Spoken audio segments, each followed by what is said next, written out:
Good morning. Good morning. All right. So I want everyone to be very aware of how or the status of a lot of brothers and sisters living here in Jordan. So the average pay can be anywhere from 500 to at maximum 1,000 US dollars a month. A month. Now, you may say, uh, well, that's not a lot of money. And it's not. And the cost of living in Jordan can be anywhere from 500 to $700 a month. And that's just the basic necessities like, rent and food. You know, transportation is a little bit extra if you don't have a vehicle. That's another expense. Fuel costs, taxis, and it can add up very quickly. And they're getting by with either online employment, retirement pensions, or some type of retirement payment from the states, or they are working locally. So I've had the opportunity of speaking to some of them and just taking an assessment of what's needed. And across the board, the number one complaint is that there's no platform. And what I mean by no platform is there's no base. There's no central location for us to get the base resources that are necessary. Base resources. So again, there is a place of housing, work, and education, right? Yes, sir. Housing, work, education, and the fourth pillar is food. So when I say this is something that we as a people must contribute to build, it's mandatory because you don't know where you're going. You don't. You expect to get up, go somewhere, tell somebody who you are. They come, they look at your shirt, and they just give up and roll over, give you whatever you want. That's not how that works. There is no such instruction. It's not written anywhere in the book.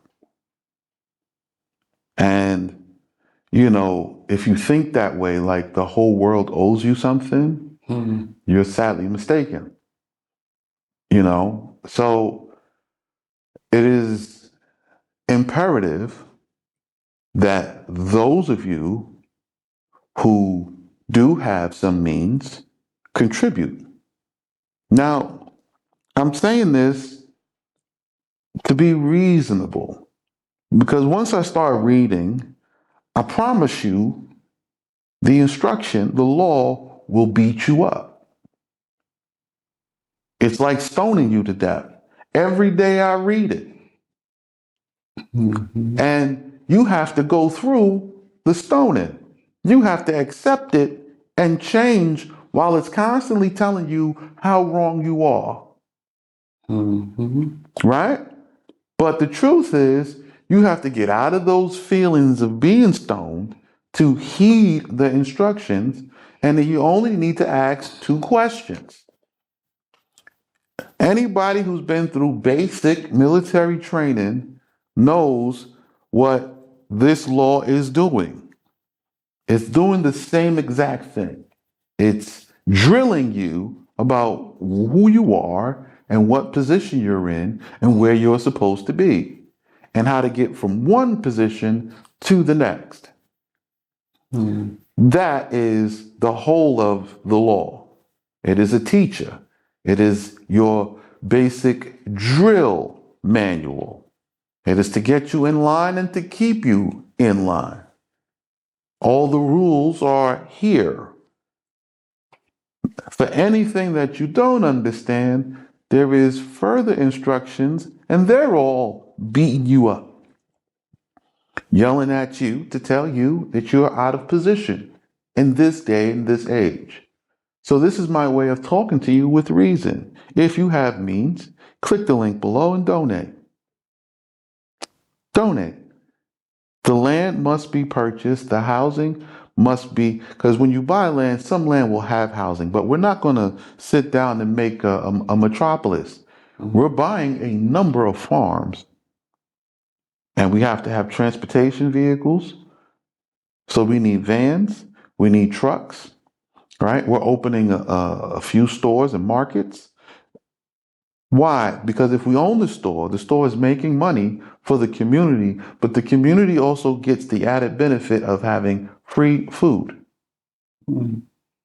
It is just because the community funds and fills the market, they can take from the market freely. Then you got to educate and groom people because, I know people are going to want to just fill their house up with whatever the stuff they like. But we have a nutrition program. We have a central kitchen. There will be a central kitchen, and there will be the essential things to detox the body.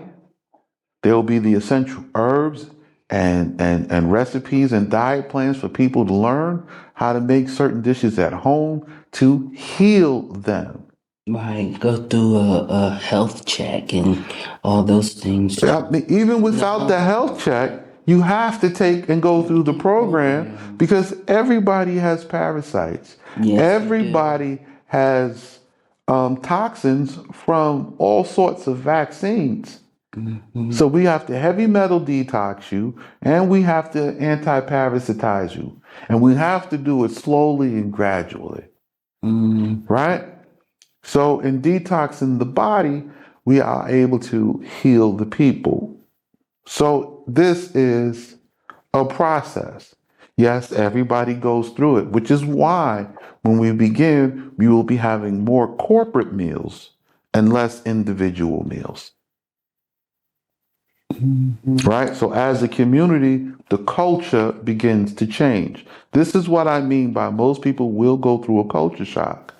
Because you will lose some of your individuality. Everything will be for the whole, the benefit of all. So this is why you have to give, because we right now have 150 million individuals scattered around the world, and that's rough estimate. Scattered all over the place. 150 million individuals in various individualized groups and ratios. And all of them are lost, lacking instruction. So this is what I was raised and yet trained to do. You have to have a forward base of operations. Now, we're not going to catch everybody on this go round. Okay? This is not even the landing point. This is just one of two training facilities. So this is the first training facility.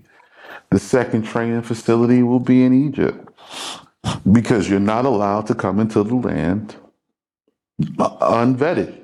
You can't come into the land as we are now. We had people who have done that, and they have done nothing. They have not grown. So this has to change. So we have to provide our own workers. Now, it's okay if you receive $500 a month on a stipend when you don't have rent and you don't have food expenses. It's okay if you receive $300 a month with no bills. No electric bill, no nothing. What does the money come from? The money comes from the businesses to support the community because it's about community development. It's about forging a people. And that's what this law is doing. It's not really throwing stones. It's redefining. It's like a hammer. It's forging out a new nation.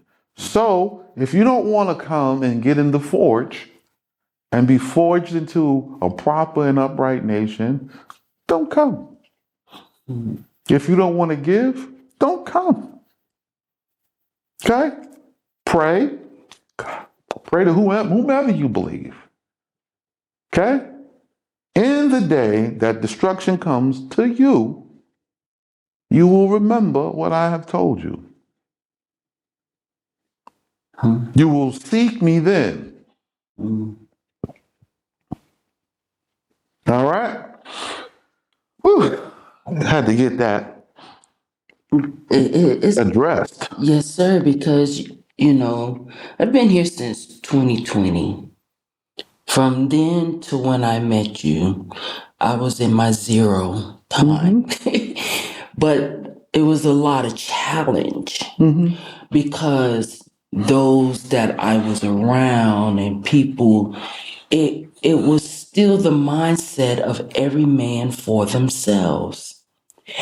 And honestly, that was a struggle for me because the understanding that I had was we have to leave from that mentality, and not having a much more clear understanding why I was having issues with that.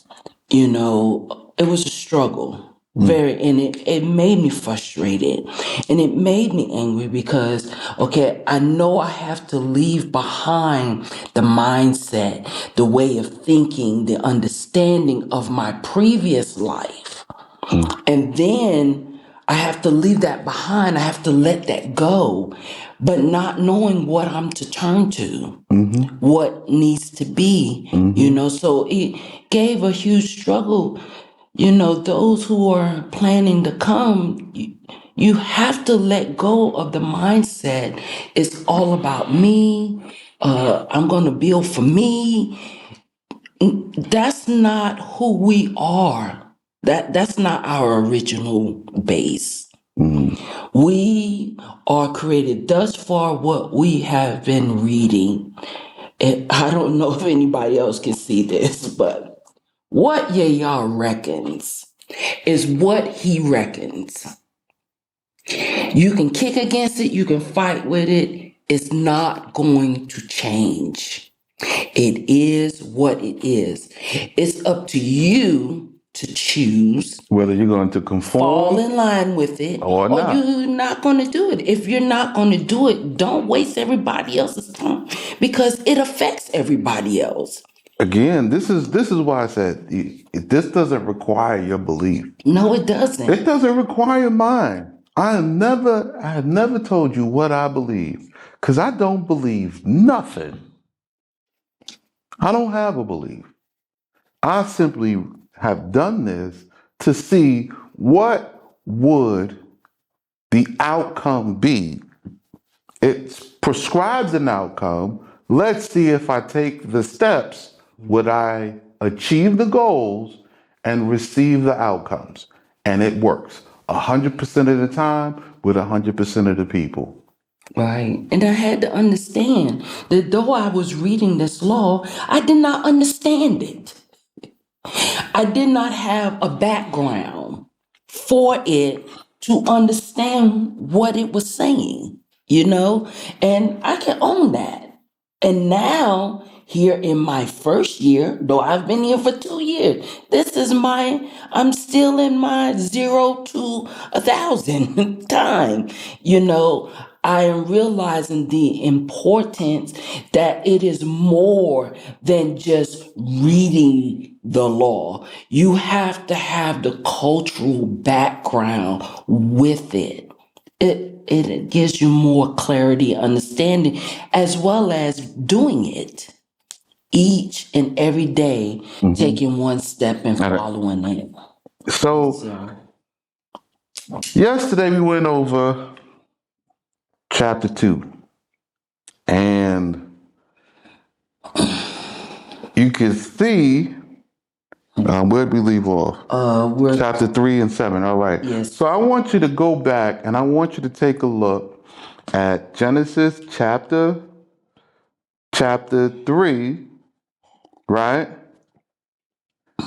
And we're going to look at verse number 4. Okay? So what happens in verse number 4? Read that. In that hour, the serpent spake accusation against his creator and said to the woman, dying you will not die, for every artificer hateth the son of his art. All right. So now let's take we're going to take a judgment here. So I said yesterday this is Gadriel. I think that's Enoch chapter 60. So this is Gadriel and he's talking to Eve. You can cross-reference it if you like. And when you are looking at this, this falls in line with a specific law. Okay? So you need to know what that law is. Okay?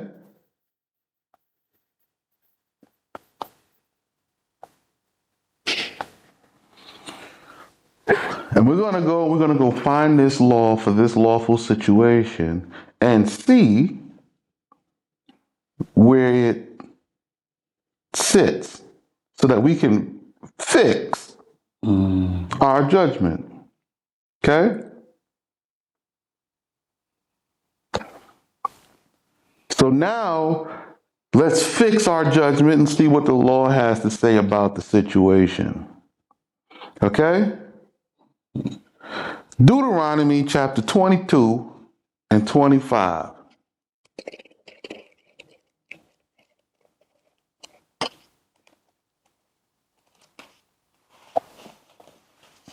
Okay? Yes, sir. And as a matter of fact, make that 23.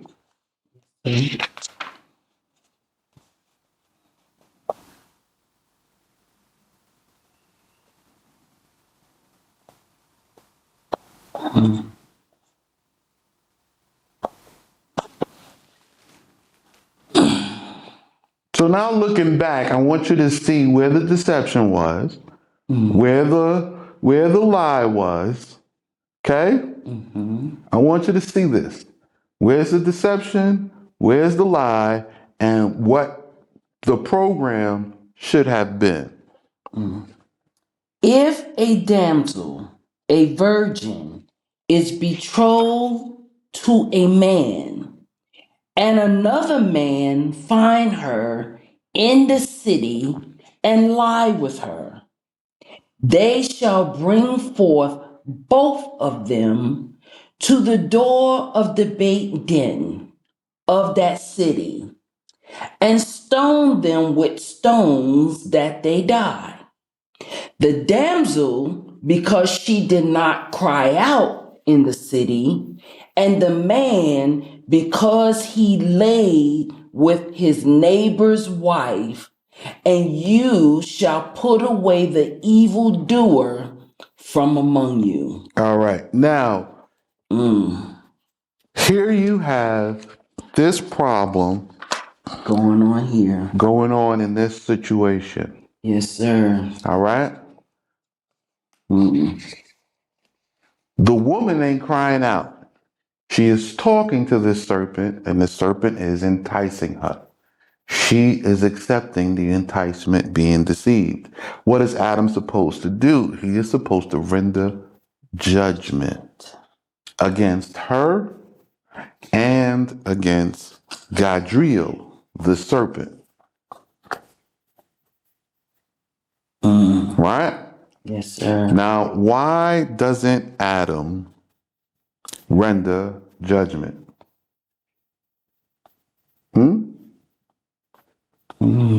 Anybody know? No, sir. No guesses, huh? No guesses, huh? All right, let's take a look at what Adam said when Eve was made.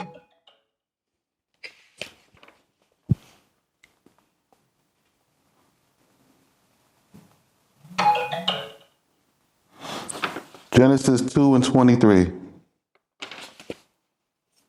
And Adam said, "This time and not again is woman created from man." So did the Most High say that? No, Adam said. Adam said it. Mm, See?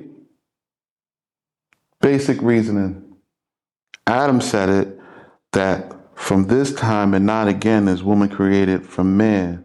Thus, because she is created from me, bone of my bone, flesh of my flesh, that this is fit to call woman because from man she was taken. Adam said it. yes. So because Adam bound his own self with his own words, he didn't render judgment in this matter properly. Mm, Okay? yes. So Adam did not render proper judgment. So this is where the sin of Adam comes in, Mm, right? This Adam sin, Adam's only one sin is not rendering proper judgment in this one matter.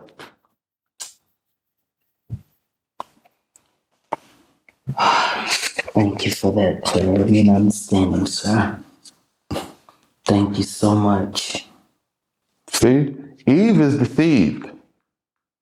She knows she betrothed. She was made from Adam. She woke up next to him. Adam is right there. The Most High brought them together and betrothed them right there. Adam can enjoy this woman at any time, yet Adam is naive, not yet knowing how. Under the judgment. Not yet knowing how to even make more people. You see? Yeah.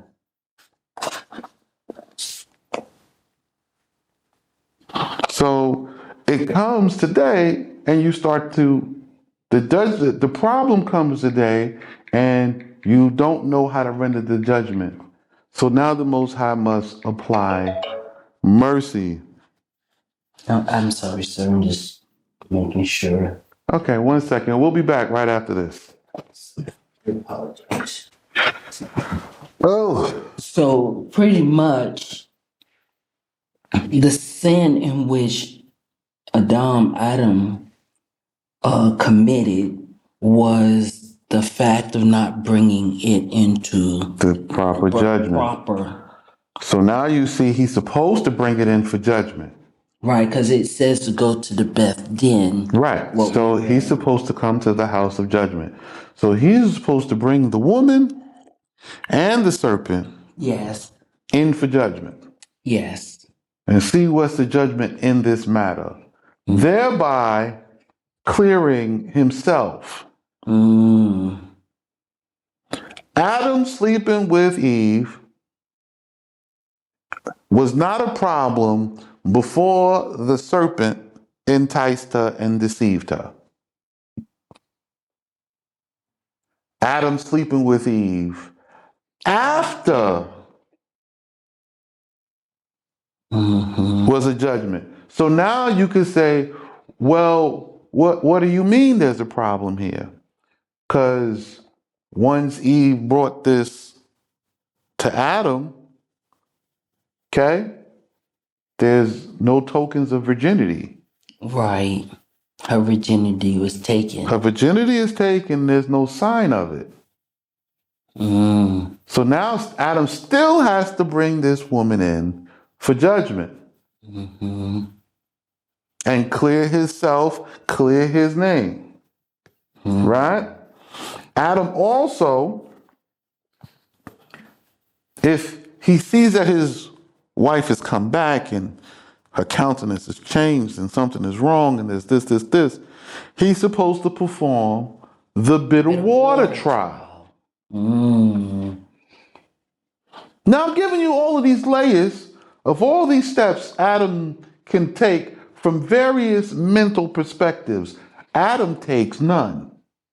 The bitter water trial as well.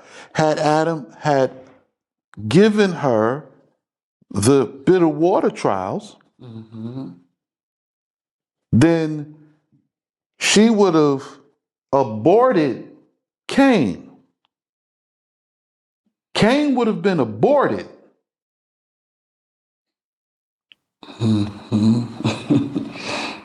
And Adam still would have been pure. Yes. She would have had the signs of her uncleanness upon her, but she could have remained alive. Yes. And the serpent alone would have died. So Cain and the serpent would have died. But maybe I'm making that up. Maybe, right? Let's see how the story progressed, because I'm insinuating that Cain is not Adam's son. So let's see who, if I'm telling a lie. We're going to continue now with chapter 3.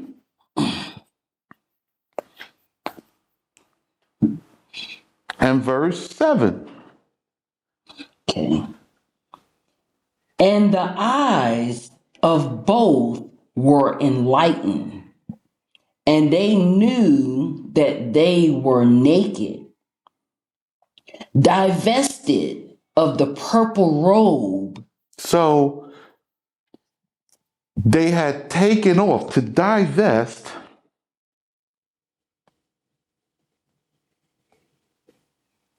Right?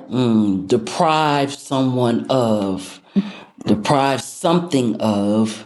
rid oneself of. So they had ridded themselves of the purple robes. And here's the problem.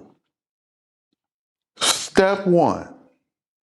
After Adam sleeps with her, he knows now something is wrong.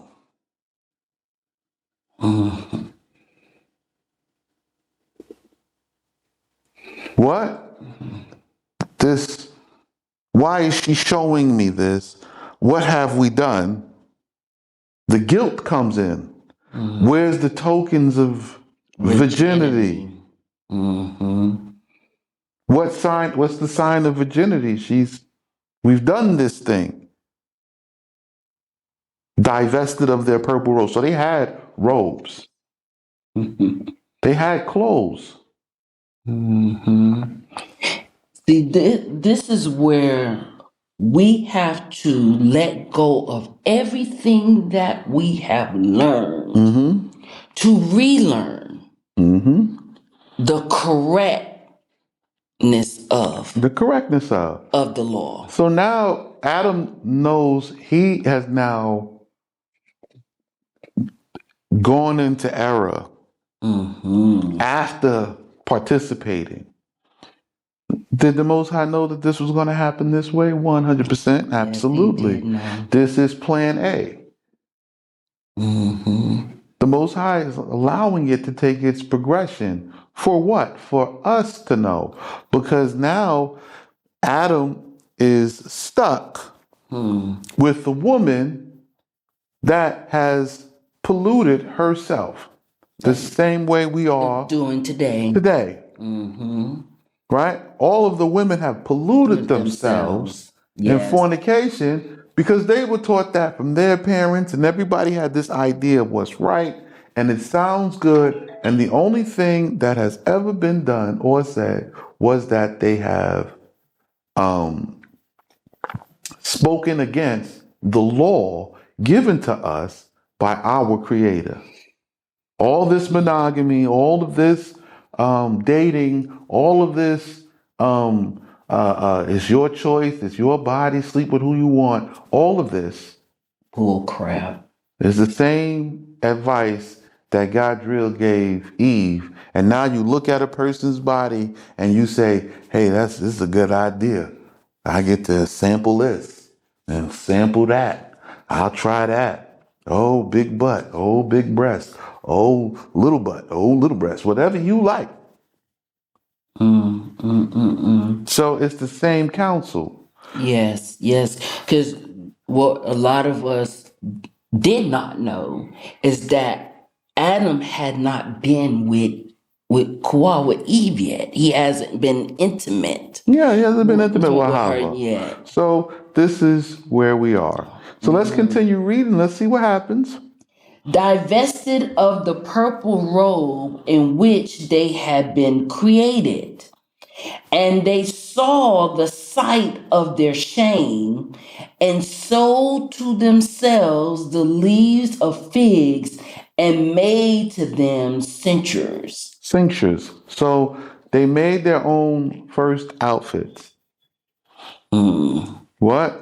Because after they had removed the robes, they were gone. They couldn't put it back on.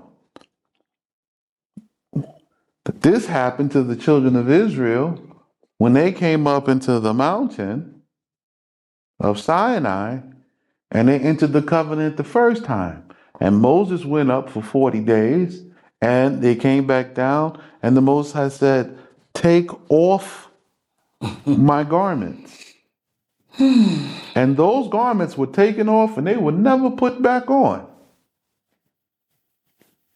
This I'll say for another time, another people. Now do it again and make new garments.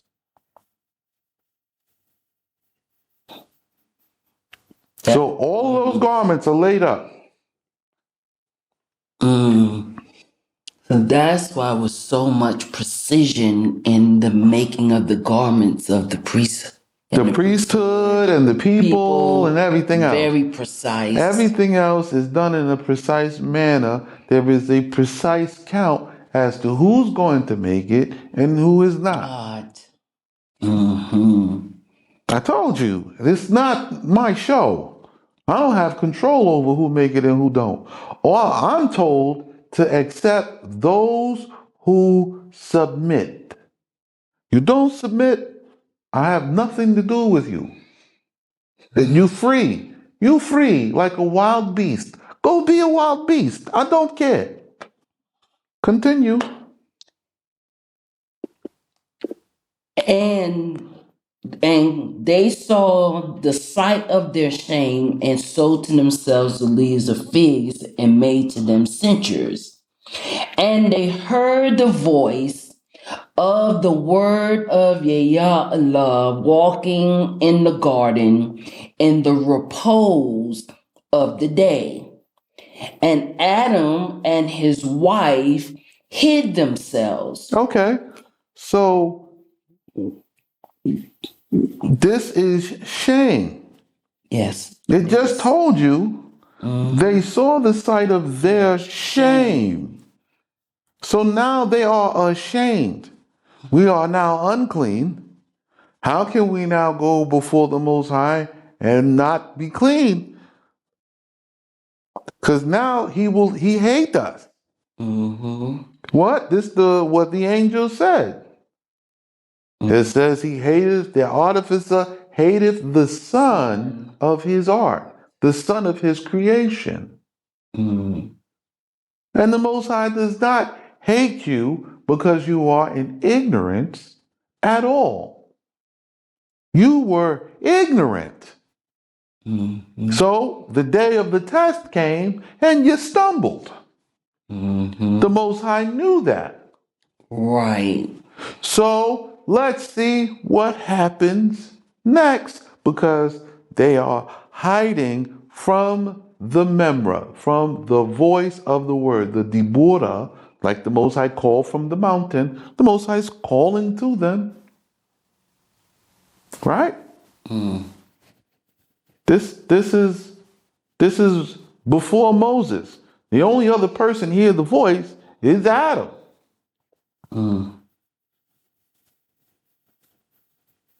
Only other person was Adam.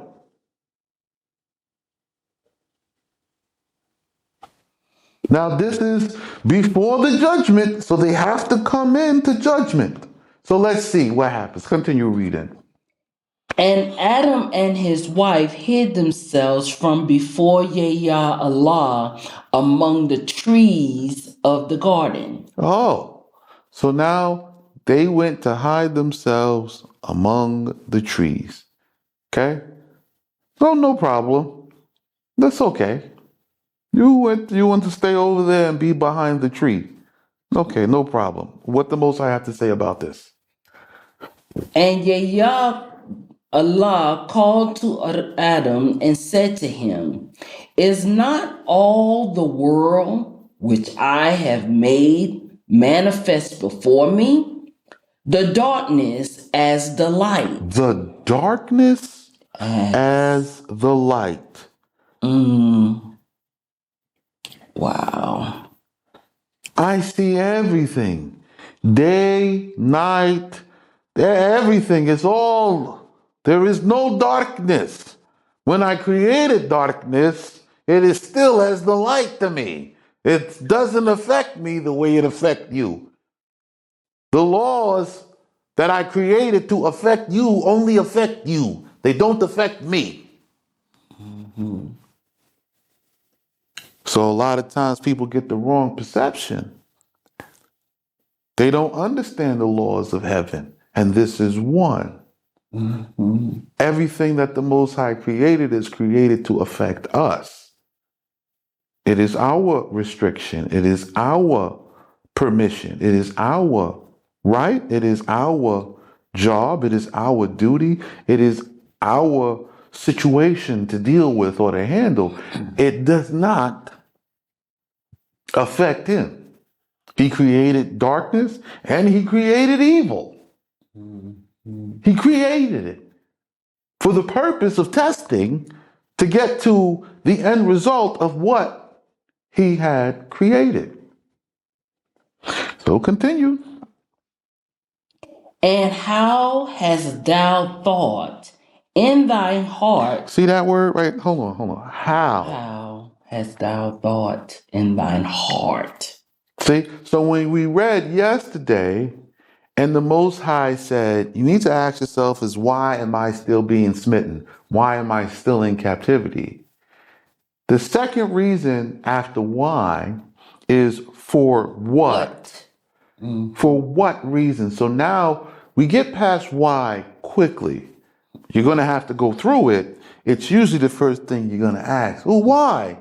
Okay, for what reason is this? You have to go from the observation that you are smitten, that you are cursed, that you are the people, and ask yourself, for what reason are we still being smitten? And now you see a major question here. The Most High is teaching you reasoning. How?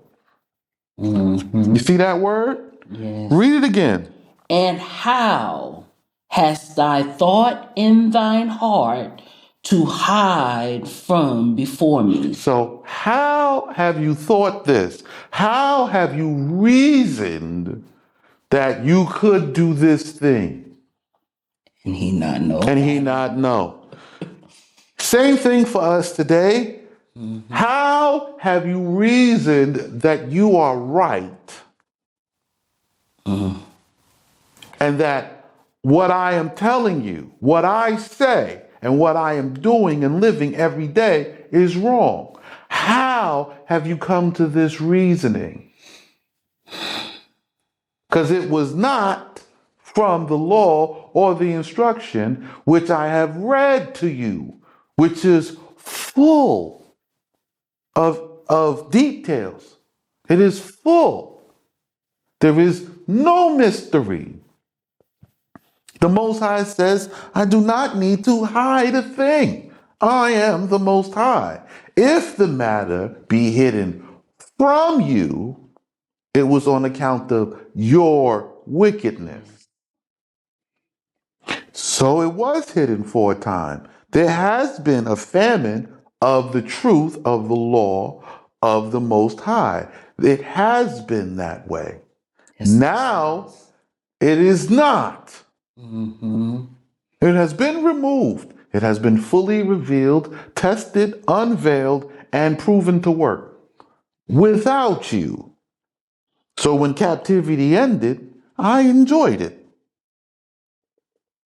I even went back to visit you in captivity to see if I speak with any of you, will you heed my instruction? No, you won't. You don't.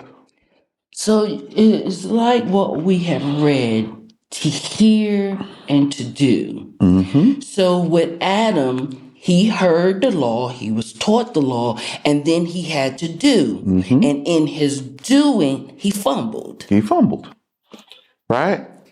He sought to keep his word Yes. instead of the memra. Remember.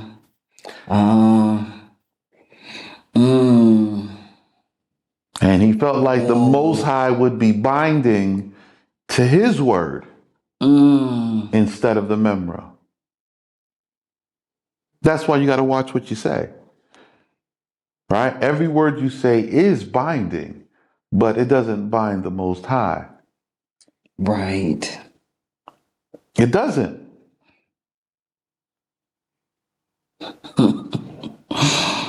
See, the Most High could have corrected Adam's words and said, the thing you have said is not so. My word can be negated. I can say, it will be that it will rain tomorrow, and then it don't rain. It can be negated. You see? The Most High is not beholding unto my word. He is beholding unto his word. My word don't control him. It's not a mutual relationship. I am a servant. Okay? He given instruction, I obey. That is the end. I wish to one day to be called a friend, like Moses, like Abraham, like Enoch. I wish to one day be a friend to him. To do that, I still have to do 500 years of service to get there. Continue. The place where thou art So concealed, the place where you are hidden, I not see? uh-huh. Where are the commandments that I commanded thee? So first of all, Adam, I see where you're at. First of all, I see where you are. The place where you are hiding, do I not see it? This is ridiculous. What are you doing? Where are the commandments with which I commanded thee? So the law was first. You see? The law came first. So before we go reading the stories and determining judgments or reading prophecies, you must have the foundation of the law, which is what I did. My first class and teaching anything was just reading the law and explaining and expounding the law to you. The second level is bringing the first ones into judgment, which is a commandment of the law. So we start at Exodus chapters 19-20 and go all the way to the end of Deuteronomy and understand what the law is. Then we carry that law to the beginning and begin to judge actions like this, scholarly.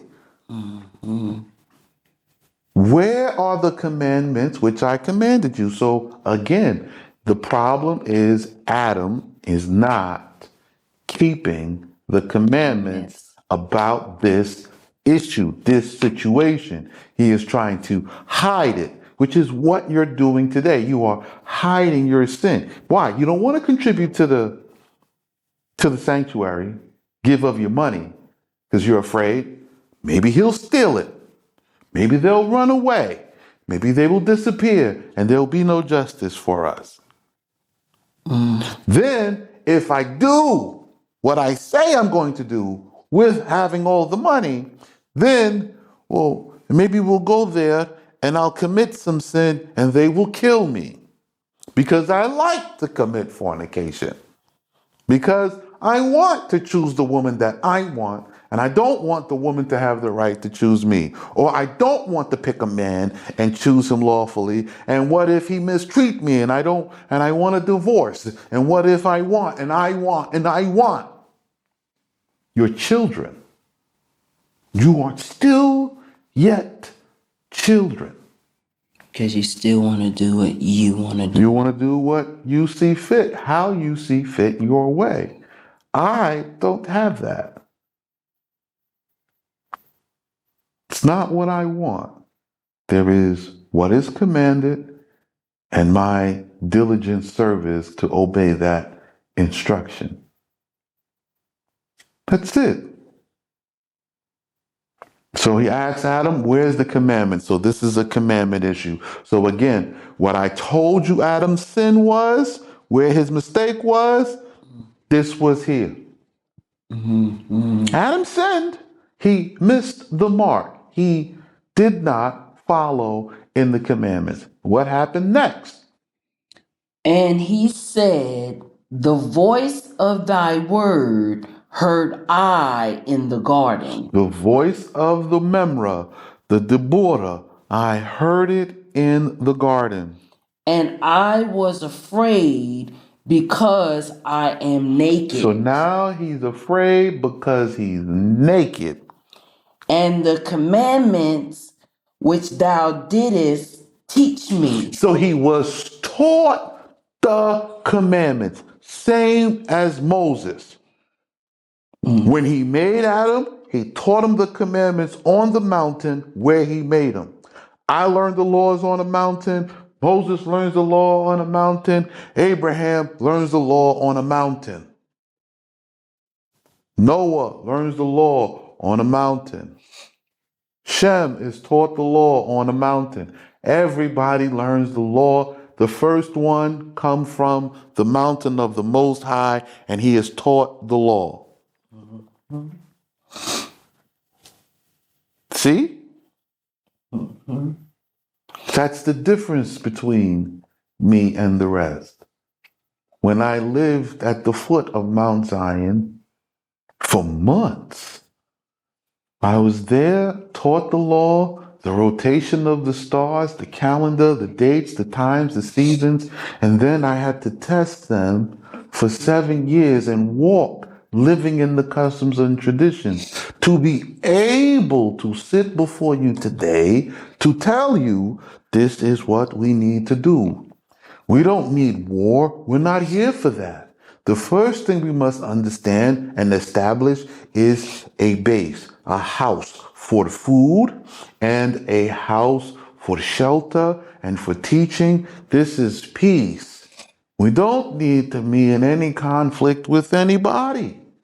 We need to conduct business and take our time to nurture ourselves, to grow, and then to proceed back to the mountain where I learned everything to establish a beginning in the land. Clean. You have to be clean. You are dirty. Yes. I have transgressed. Therefore, I hid myself from shame. See, I told you. Even I don't read ahead, I can tell you the law based upon the situation and the scenario. He has to admit the truth. I made a mistake and I break the law against you, and now I have a shame and I don't want to appear before you to go through what you say to go through, which is the same condition you in. It's your condition. Go ahead. And he said, who showed thee that thou art naked, unless thou hast eaten of the fruit of the tree of which I commanded that thou shouldest not eat? Oh, it's very simple. Who showed you that you naked? Huh? Who showed you this? Wait. Somebody had to come in and show you how to get naked. You didn't know. Mm-hmm. The only way is that someone had to show you. First of all. Second of all, you have to have transgressed my law, done the thing which I commanded you not to do. I set before you this day the blessings and their contraries, the curses. Mm-hmm. Life and death. Choose life. Basic. We'll be back right after this. All right. How's everybody doing? We are back. Yes. So now the Most High is calling to Adam. Now, when the Most High comes calling, it is an appointed time. There are the moedim, the appointed times to meet and hear from the Most High to receive instructions. Okay? Adam doesn't show up to the appointment. He hides himself. He sees the Most High's sign for him to appear before him in the mountain, and he hides in the trees, afraid of the judgment. Right. Right? Because, we have this idea that, he and y'all walked every day in the garden, and that's not. Right. So. We only have one appointed time. Yes. Which happens in the cool of the evening. Yes. And no, it's not atonement. Right. Because atonement happens early in the morning at sunrise on the 10th day of the 7th month. Yes. The only time there is an appointed time to meet with the Most High in the cool of the evening is the Passover. So he's coming to meet Adam in the same day Adam was made. Adam having learned the law. Okay? So it's Passover when this is judgment is coming out. Right? Right. And the same way the children fall into sin and the golden calf is all the same time. Yes. It's not in the winter. It's in the fall. It's not in the spring. It's in the fall. It's not in the summer. It's in the fall. Hence the name, the fall. Yes. Fall. The fall. Excuse me. I'm trying to help you. I'm trying. Right. I have to repair your reasoning mechanisms because reasoning and logic is not being taught. No, it's not. No, it's not. We have scholars who have studied in European schools, but you do not have the education and the mastery of what our ancestors knew and understood. And they are two different things. The stranger comes, invades the land, digs up the soil to see what he can find, and tells a story based upon what he found in the soil. However, we still have living ancestors in the land who can tell you the history and the story from the way of the ancestors passed down by blood. They don't dig up graves. They leave the dead alone. So there's the operation of presumption and assumption compared to what the reality. The reality is, if you have to go and dig up a grave and dig and see what's in it, then you know you didn't put them in there.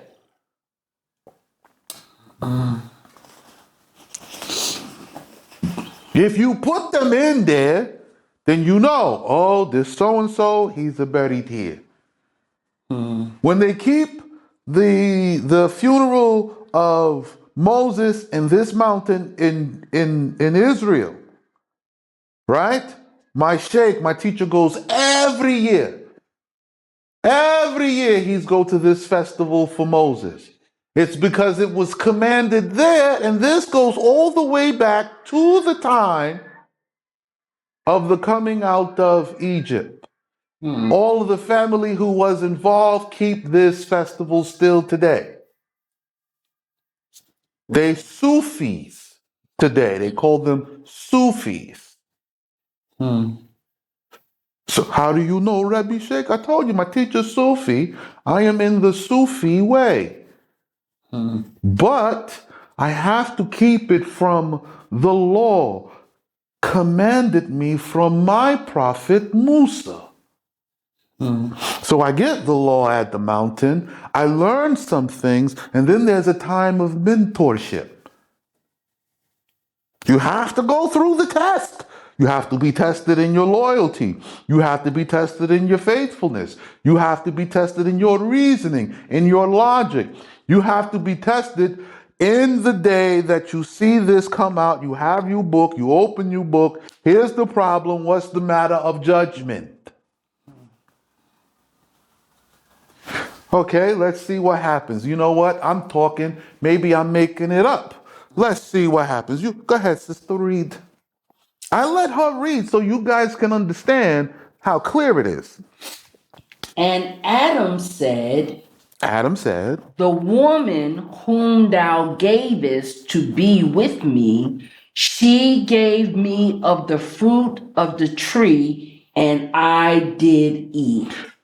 Adam says, okay, there's a woman that you give me this presumption. Now it's your fault. You gave me this woman. She was corrupt, and she corrupted me. She go out somewhere and come back with the fruit, meaning she go out somewhere and learn this sinful act, commit this sinful act, and then she brought me into it. Okay. So now, this is what Adam said. Next. And Yah Allah said to the woman, what hast thou done? What have you done? And, this is a key question, because what we are having now, this is a court case. He asked Adam first, Adam, who showed you that you are naked, and how can you know this unless you have done the thing which I commanded you not to do? So the only way, one way. So Adam had one way. That means all the other 99 ideas that came about was all wrong. One. Unless you did one thing, the one thing I told you not to do. Meaning Adam never had a choice. Adam, I gave you life. If you keep my law, you will stay alive. Do exactly as I tell you and don't do anything outside of that. Okay? If you have any questions, you can come and speak to me, and I will teach you the matter of the judgment. But no. The woman goes out and comes back with new information from somewhere, and Adam participates. Okay, so now you have Adam saying he ate, and then the Most High, okay, I've heard your case. That's it. You've said everything you wanted to say. You confessed that you did eat it. Next, woman, what have you done? And the woman said, the serpent beguiled me. The serpent tricked me. With his subtlety. With his subtlety. He was real smooth, and he was handsome, and he said it would be different. Uh-huh. and deceived me And he deceived me with his wickedness, with his wickedness. He deceived me. He was such a wicked man. He did this to me. and I ate. And I ate it. I did this with the serpent, but he tricked me. He was smooth and he was handsome and he was good looking. And then after I got with him, he was wicked. That same story, right? Very familiar. I can't find a good man. There's no good men left because, they wicked. And what if I take this man and he turned wicked and then stop? Now you just want you to understand. You're saying the same stories today. All the women Yes. have the same story today as Eve told about the serpent. Now they saying it about the sons of Adam. And I'm only talking to my people. I don't care about other nations. They're not under my jurisdictional authority until my people get correct. So if I can't deal with my own, I'm not dealing with nobody else. So all of my people, the black women, are saying this about the sons of Adam now. The sons of Adam will say the same thing. And the sons of Adam are saying, no, this woman, no, the serpent. Okay, so we here. Now we at the point of judgment. Let's see what happens. And Yah Allah brought the three unto judgment. Whoa! I heard what Adam said. I heard what Eve said. Come here, Gadriel. Now I'm bringing the three of you unto judgment. Okay? And he said to the serpent, because thou hast done this. Whenever you see thou, say you. Because you hast done this, cursed art you of all the cattle. Whoa! Wait a minute. I thought this is a reptile.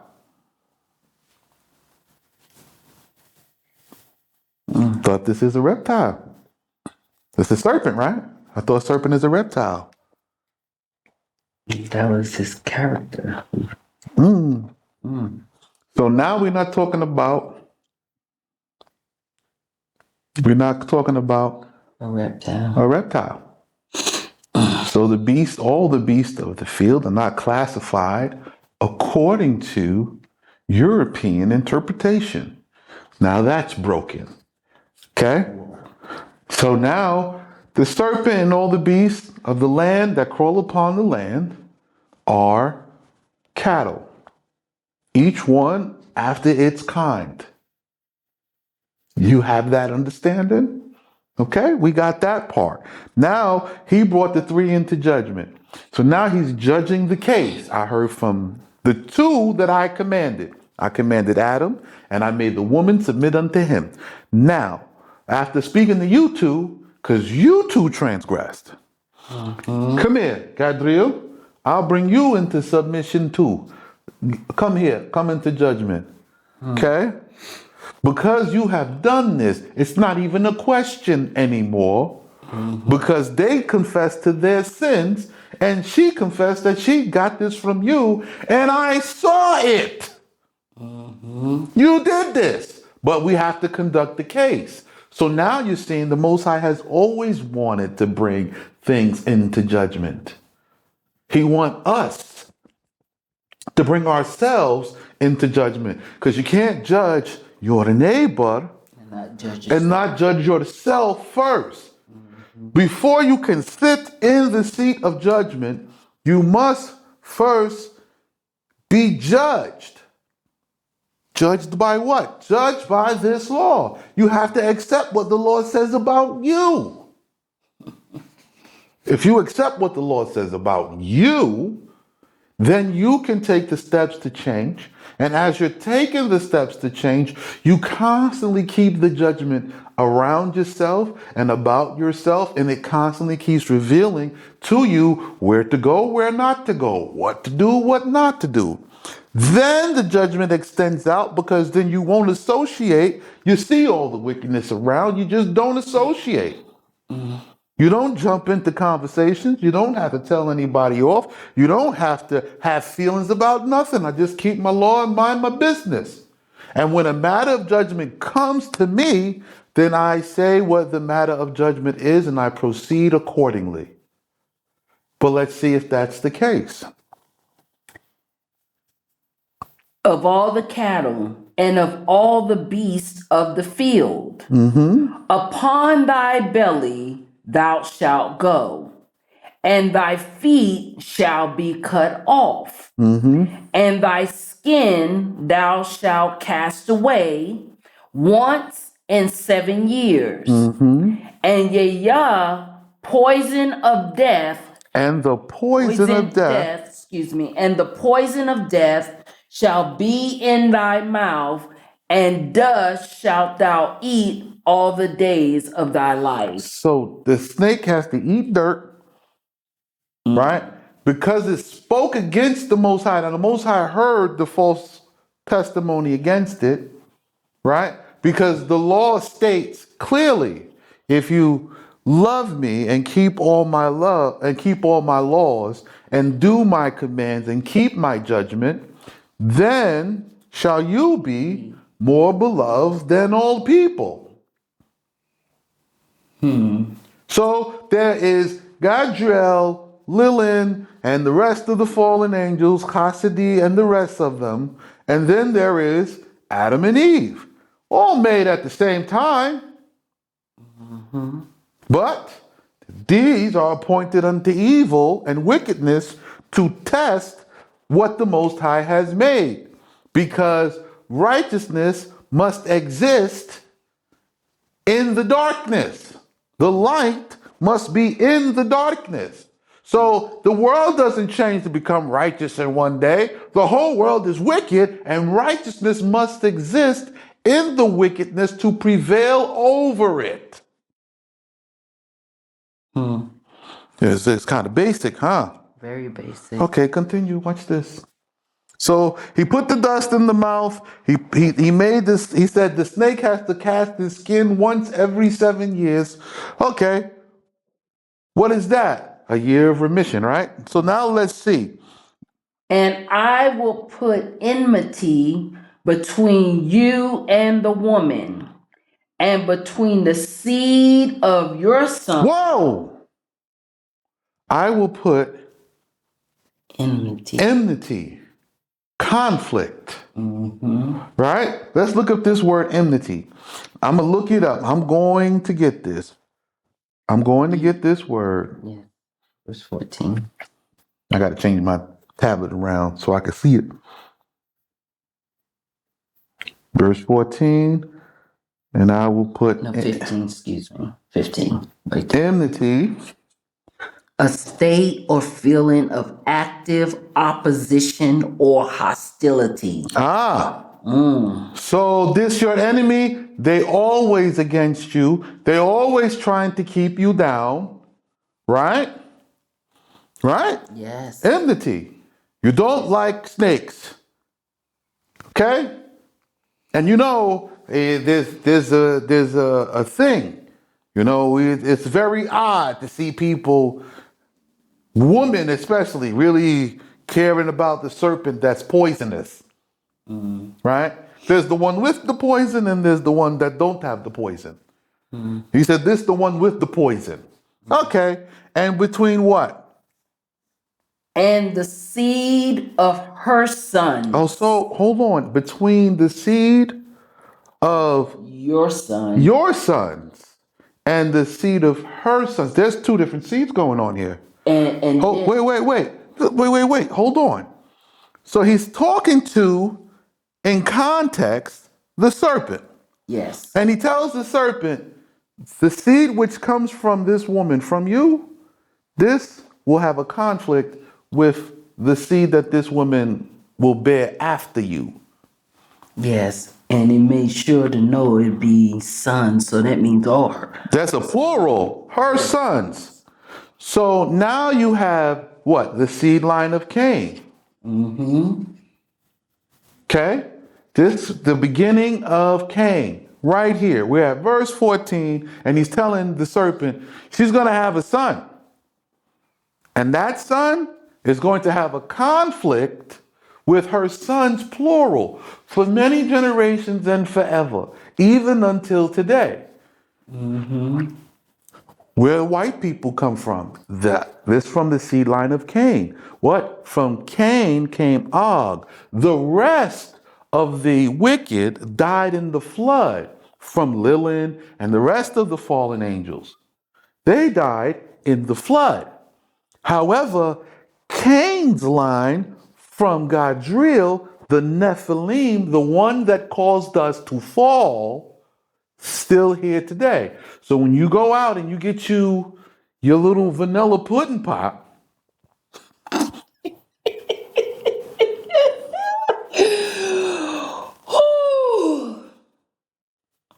you know what I'm saying? When you go out and you get this, you're accepting and you're trying to act like there's no enmity between you.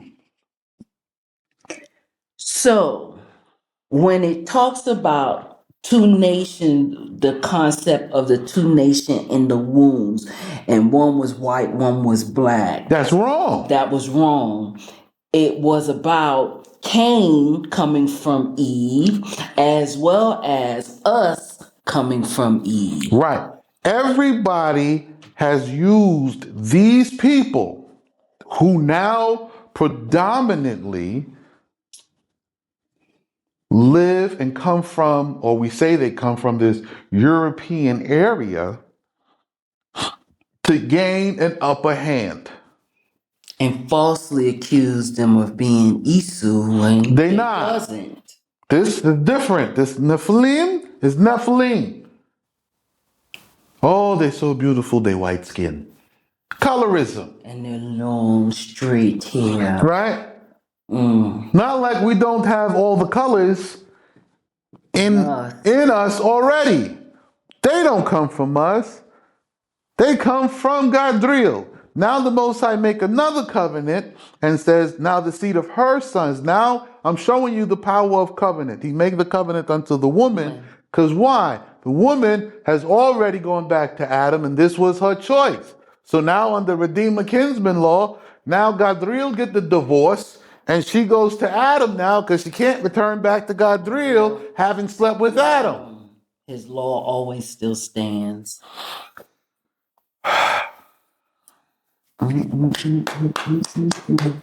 I clap for myself. Where'd you get that law from? Okay, hold on. Is it Deuteronomy? It's in Deuteronomy. I'm going right there. Where'd you get that law from? So this law of why she remains with Adam is based upon 24, 22, 24. 24. Deuteronomy 24? Yes, when a man have taken a wife and gone unto her. Yes. Go ahead, read it. When a man have taken a wife and gone unto her, if she have not favor in his eyes, because he findeth the thing that is wrong in her, then he may write her a bill of divorce before the court of justice, and put it into her power, and send her away from his house.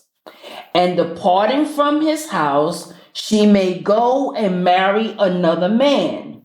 But should they proclaim from the heavens? Should they proclaim from the heavens? So now you have the Most High demonstrating this, proclaiming from the heavens, right? And I'm holding this for a second. So you have the Most High proclaiming for the heavens in this matter of judgment. Not that Adam has spoken against the woman. Okay? Not that, because I don't want to get into, that the second husband did that, because Adam didn't. But the point is, she cannot go back to the other husband. It says, that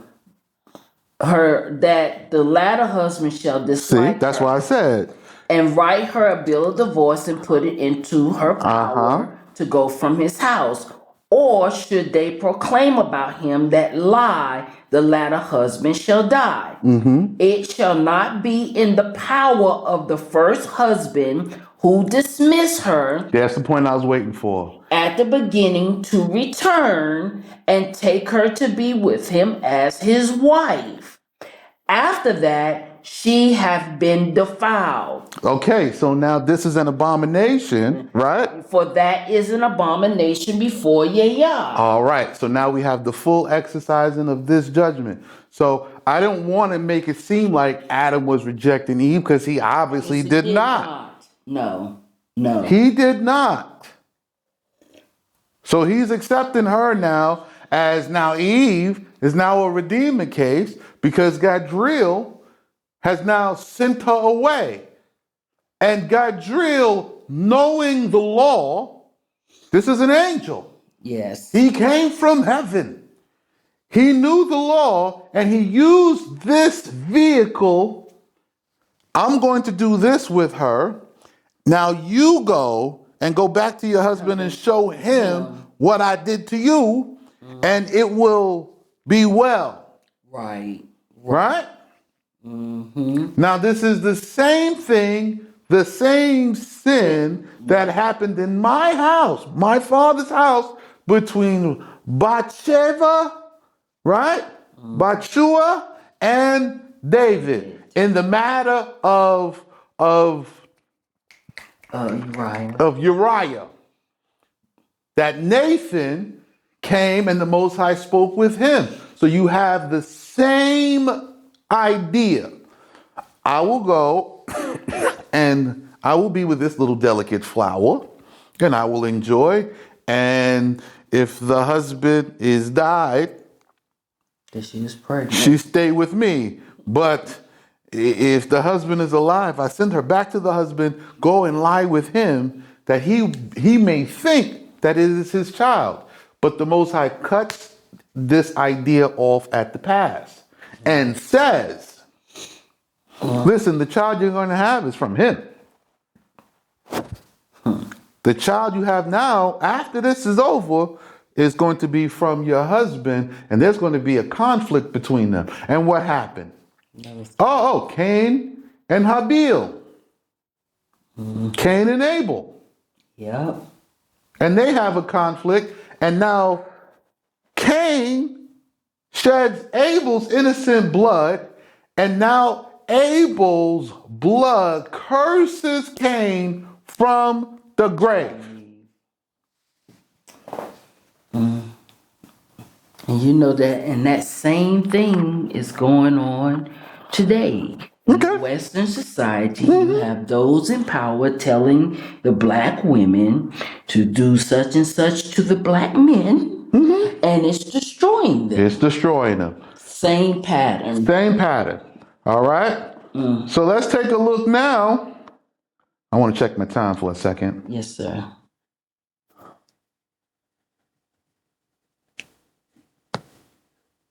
All right. We'll be back right after this.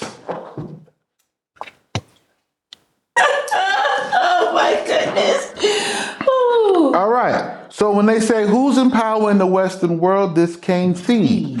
And so when you look at the book of Enoch, okay, Enoch says that he saw a land, a place where the seed of Cain, the seed of the fallen angels, would remain. And that land was called Amalgos, which is now called America. Yep. America. It's Amalgos. Okay? So you over there in the Americas, that's their land. That's why they were able to conquer such a vast land in such a short period of time and rise to power, and all the corruption can just settle in. Because that's their land, it's their country. I don't care about the Olmecs and the Toltecs and the rest of whoever else you say was over there. The Mexicans and these indigenous and the Indians and blah, blah, blah. None of that matters to me. And here you're fighting them for their own. You're fighting them because they got their land. Their nation was the last of the world nations to be established. Now that it is established, The Most High gave it to them. He wanted it. You're over there. You're over there with them. And fighting them for it. Fighting them for it. For their land. Their It land. won't even come to your own land. Right? So where do you think all the foul spirits are going after these people die? They're going over there. That's what Enoch was talking about. That land is a prison land. Yes, it that is. the sons of Isaac and Jacob the sons of Jacob will go there, and it will be a prison unto them, but they will be redeemed out of it. So you're in a prison country. Okay? So now the doors of the prison are open. For now. No, they'll be open the whole time. You may or may not be able to travel depending on how you make your choices, right? Depending on the decisions you guys make as a group, as a collective, right? And it's a bunch of personal decisions. I don't care what they're doing, I'm going to do it. That's it. So you get to this point, and now where are we? And it shall be, verse 15, when the sons of the woman The sons, plural, of the woman. keep the commandments of the law, Oh, when they keep the commandments, when they actually exercise the judgment, they will be prepared to smite thee upon thy head. so when the sons of the women keep the law, then they will be prepared to smite thee upon thy head. There's law keeping going on. That's why the sons ain't ready to fight. You're not ready yet. You cannot dominate the world without a governing system for yourself outside of this world system. You must come unto this laws system, its culture. You only know the culture from the countries where you were from, and all of them are wrong. Bedouin culture is correct, but you must refine Bedouin culture with the law to bring it into perfection, which none of you have done. Does this make sense? Makes a whole lot of sense. Because, as we have discussed many times and going over this, it's very, very clear. With the issues and problems with the daughters of Zion is that we are lost because we have no culture, no understanding. We haven't even heard, because remember in Deuteronomy it said for the men to come to learn the law and the women to hear. We haven't heard this. We haven't heard this. We don't even know what our culture is. We adapt to everybody else's culture and not even our own. But then we have the men say, "Oh, we want you to be like Sarah." We don't even know what Sarah looked like. "Oh, we need you to be like Rachel. We need you to be like Leah." We don't even know what it looks like. We don't even know what it is. We didn't grow up with it. So now you have to come in and relearn it. So we have to come and learn how to be this. But we women got to come to a place to understand and to accept that we don't know, and to shed away all this other stuff that we have grabbed held to, trying to find who we are as women. Right. And that's why I said, she spends a lot of time with my wife. My wife I made her focus for 7 years, right? Now, my wife is not a redeemer case. I took her in her virginity and with proper protocols. So when my wife, right, came with me for this education, she learned from the Bedouin women what her priorities are, what she needs to focus on, what she needs to do for all the basics and fundamentals of the culture, the customs, and the traditions. And that's all she needed to focus on, because the women already know how to conduct business. All you need is the new governing rules of business. Conducting business is your thing. You know how to do that. It says that this is in you in Proverbs 31. However, you are lacking the law, customs, and traditions. See? That's it. So now we can get those all back. Now I want you to pay attention to this, right? It says, when they forsake the commandments of the law, right? What will happen? Thou wilt be ready to wound them in their heel. Okay, so if he wounds you in the heel, this saying, this expression is that you will be turned backwards. Ooh. You strike them in the foot and they turn around to see who hit them. So now you've turned them backwards. What we read yesterday. It's what you read yesterday. They will head in the wrong direction. They will walk in the wrong way. Okay? So they will be prepared to smite thee in the head. But when they forsake the commandments of the law, thou wilt be ready to wound them in their heel. So, we have forsaken the commandments of the law. We do not use this judgment. You do not apply it as such. You want to proclaim it, but it's not a proclamation. You must buy the land and establish this law upon it and live upon it. So you need farms. It starts with farms.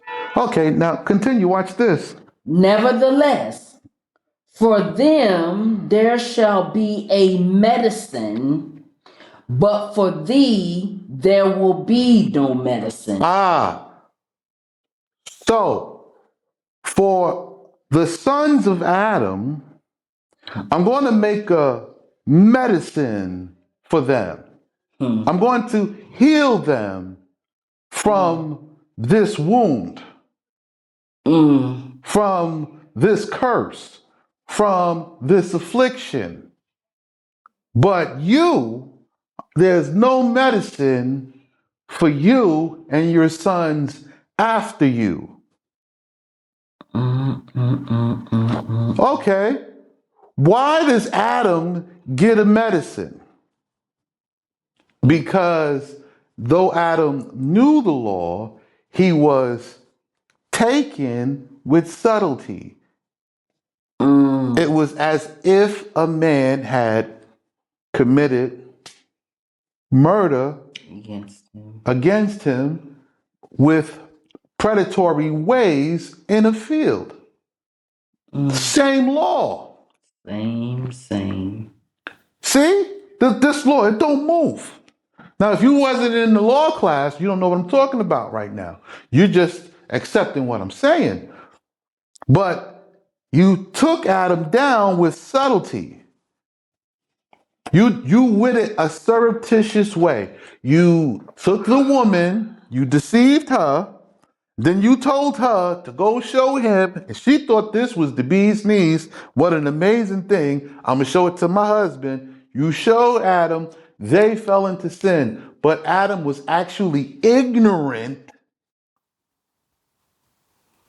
He was ignorant. But Adam did not speak with presumption. He said, this is what happened, and I did this. He confessed with the actions that he did. Right, because he wasn't there to see or hear what she did with him. Right. Adam doesn't talk about what the woman did. He says, listen, this woman you gave me, she came to me with this, and I did it. Okay, woman, what happened with you? I was in the field and the serpent came to me and Gadriel came to me and he said this, and this, and that he would show me this amazing thing and that we wouldn't die and that you hate us because we are your creation and this is how we do it. And I did it. They confessing that they did the thing wrong, but it was on account of somebody else's actions that someone else had told them it was right when it was wrong.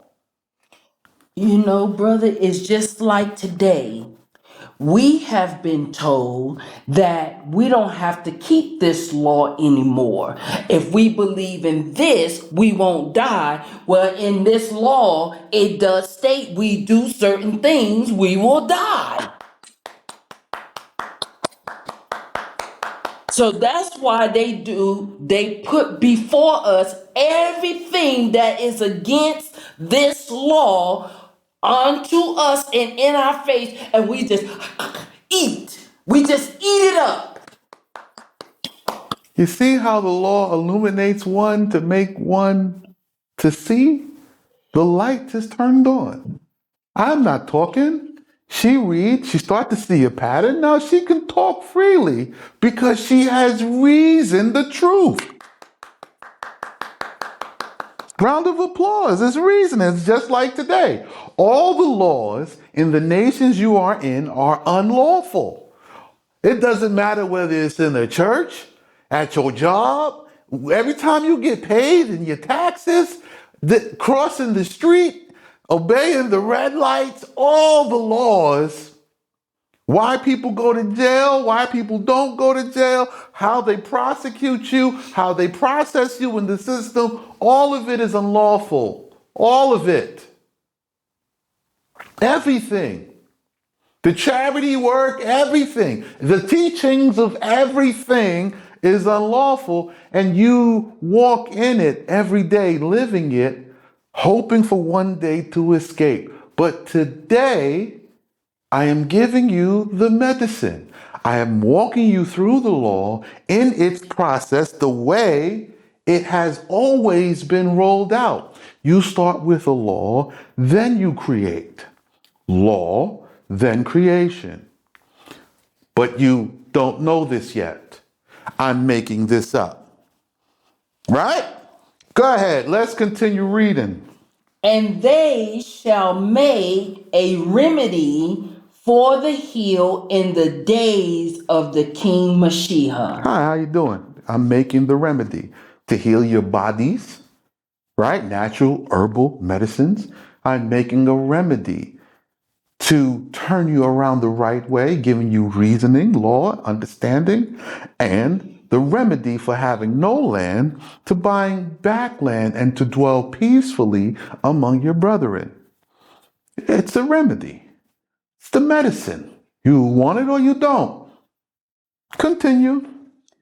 Unto the woman he said, multiplying, I will multiply your affliction by the blood of your virginity, and by the conception. In sorrow shall you bear children. Okay. And to your husband shall be your desire. And he will have rule over you unto righteousness or unto sin. Okay. So this is the way the world works. The men will have rule over the women unto righteousness or unto sin. So if you're dating, you're under the rule of sin. If you have slept with other men, plural, before Yes. your husband, you're under the rule unto sin. It doesn't matter how you slice it. Not just that maybe he's a good person, he's kind, and this kindness has nothing to do with righteousness. That's right. Either you got together lawfully or you got together in sin. What did this man before, in your youth, while you were a virgin, come to your father and speak to him? Even though you may have spoken to him first, you talk to him, you like him, you desire to marry him, and your father consent. If your father's not present, your uncle, your brother, somebody, and they give you in marriage to this man and you stay there. It don't matter he have one wife or 15. And the men, they're supposed to be keeping all the women they sleep with together as a family. I'm not talking to everybody. I am only talking to my people because the Nephilim people have a law opposite. Right. They've always lived and indulged in fornication, and they make their rules how they want. Why? They are sons of fallen angels. They are commanded and committed to wickedness from the day they took up wicked counsel. That's what made them fallen. That's what made them fallen. Wasn't some battle up in heaven and they got thrown out of heaven. No, they took up Wicked counsel. Then they came down and they're not allowed to go back up. Right. Okay, let's take a look. So if you don't get together in righteousness, then you got together in sin. So if you get together in sin, don't complain that he's wicked because you got together with him in wickedness. And you wicked. A wicked woman is a wicked man's portion. It is impossible for wickedness to conjoin to righteousness. Impossible. You have to accept the wickedness in order to join to it. He will get with you through wicked means, just like Gadriel did, the serpent. Smooth talk, a beautiful body.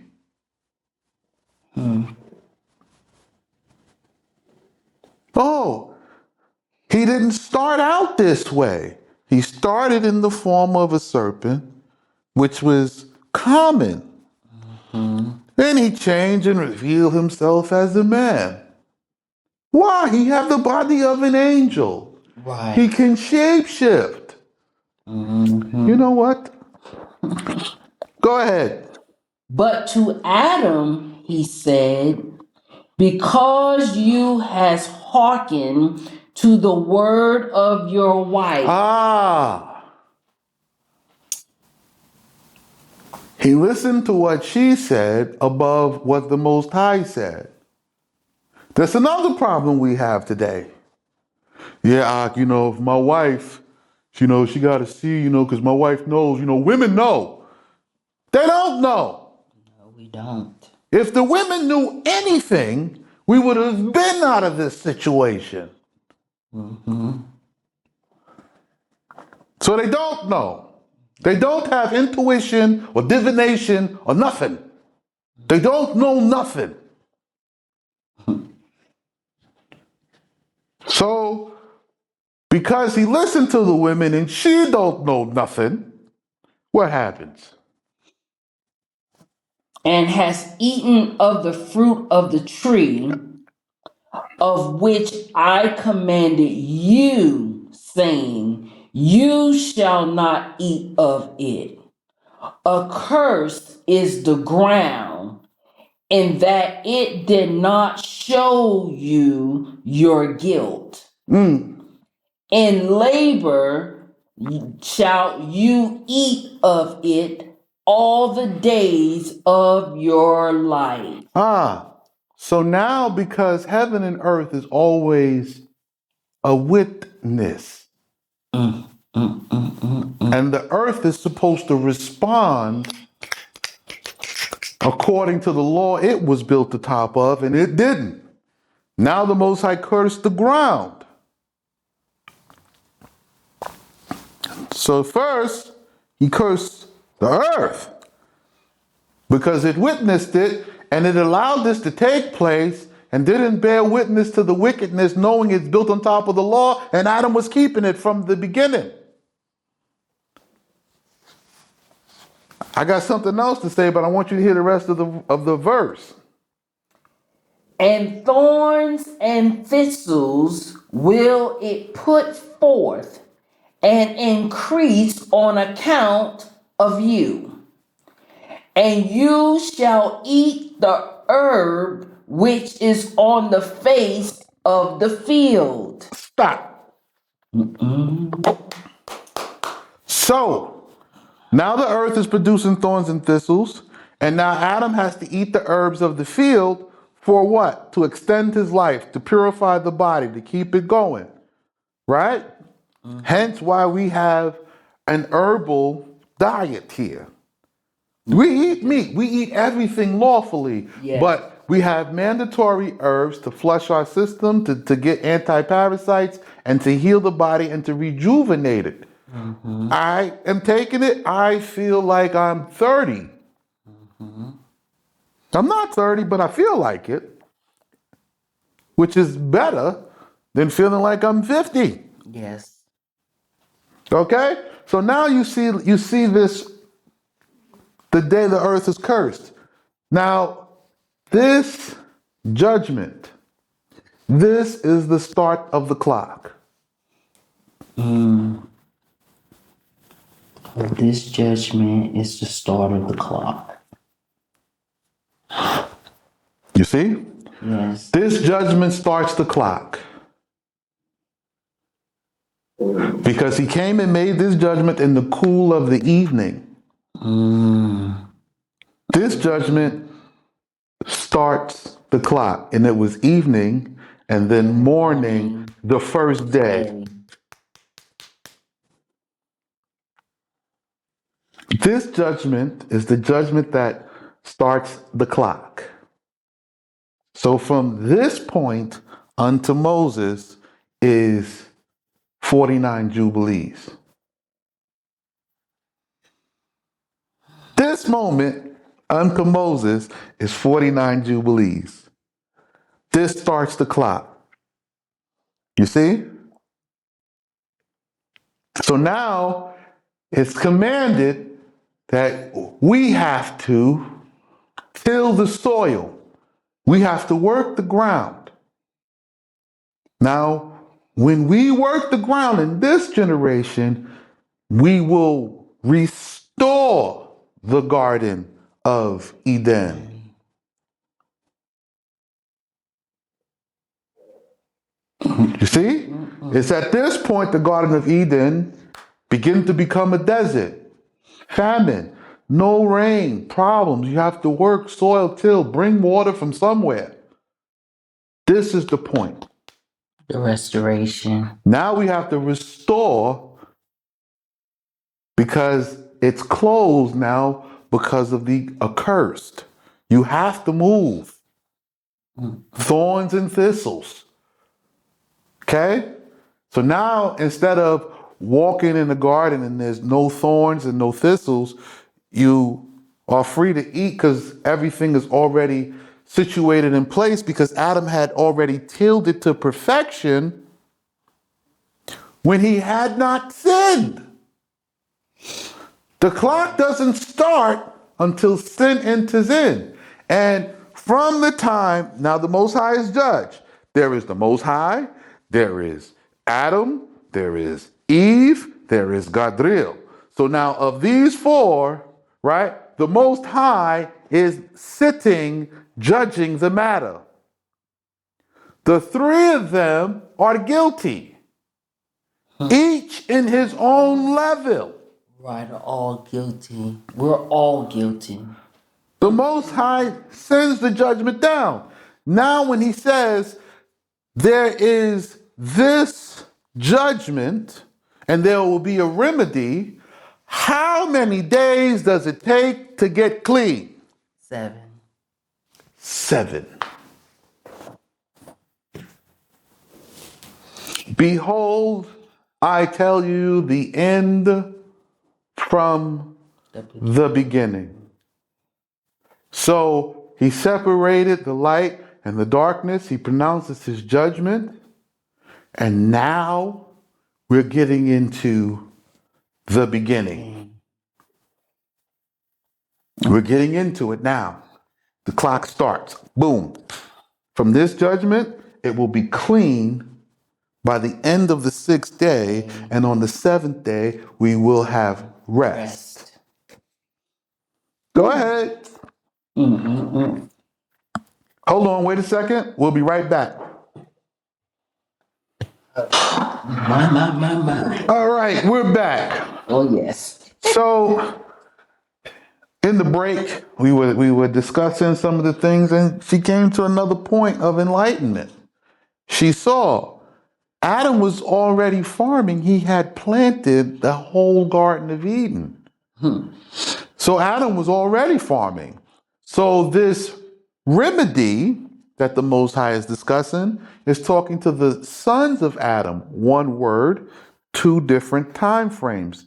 He's talking to the sons of Adam in the time of the end. He's already mentioned King Mashiach. Why? In the time of the end, the sons of Adam will have been into a modern civilization and have gotten away from tilling the earth, tending to it, eating herbs and from the ground that they grow themselves.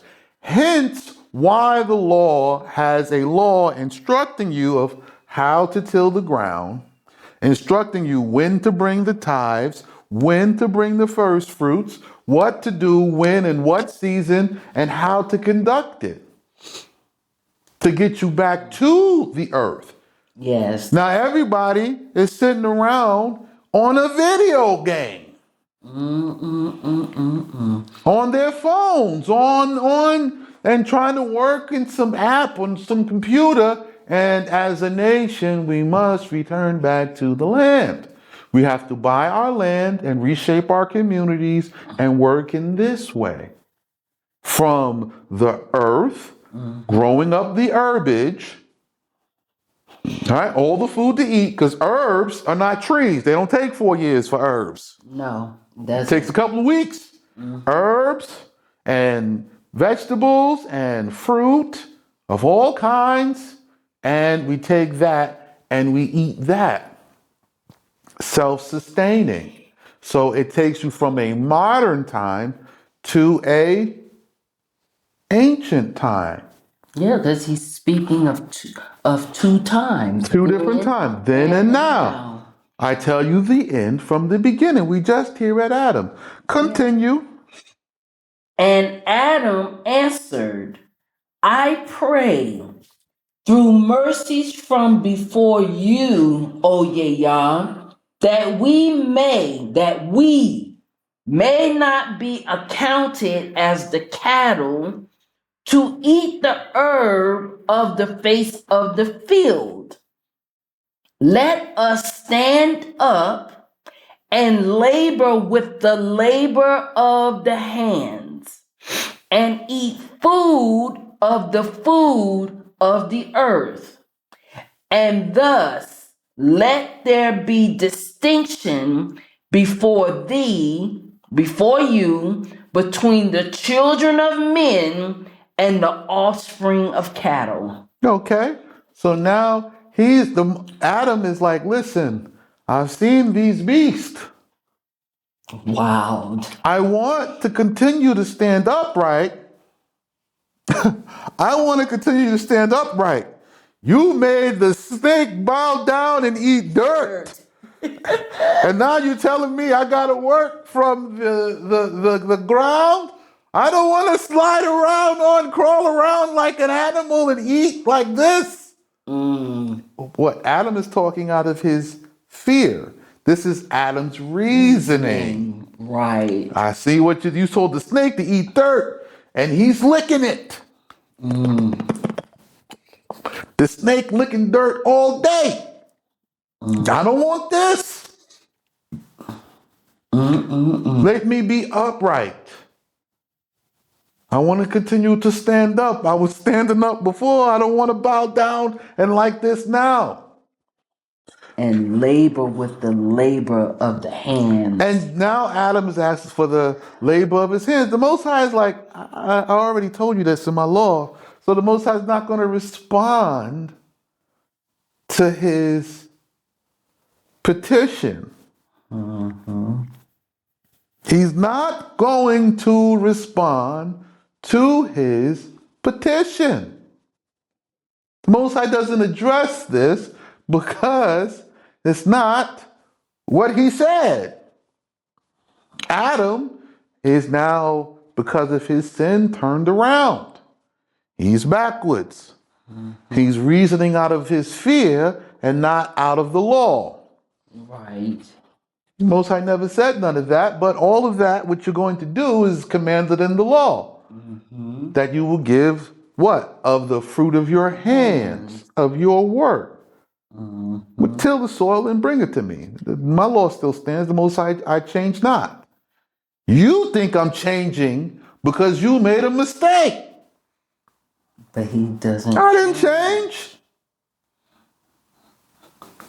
So when we go running after that New Testament lie, we're saying that y'all change. He doesn't I don't change. change. You sin, I change. No. I knew exactly you were going to sin. I seen it when it was happening. It was all part of my plan. I told you it'll take 7 days for you to get to understand my word. Go ahead. By the labor of your hands you shall eat food until you turn again to the dust from which you was created. For thus you art, and unto dust you shall return.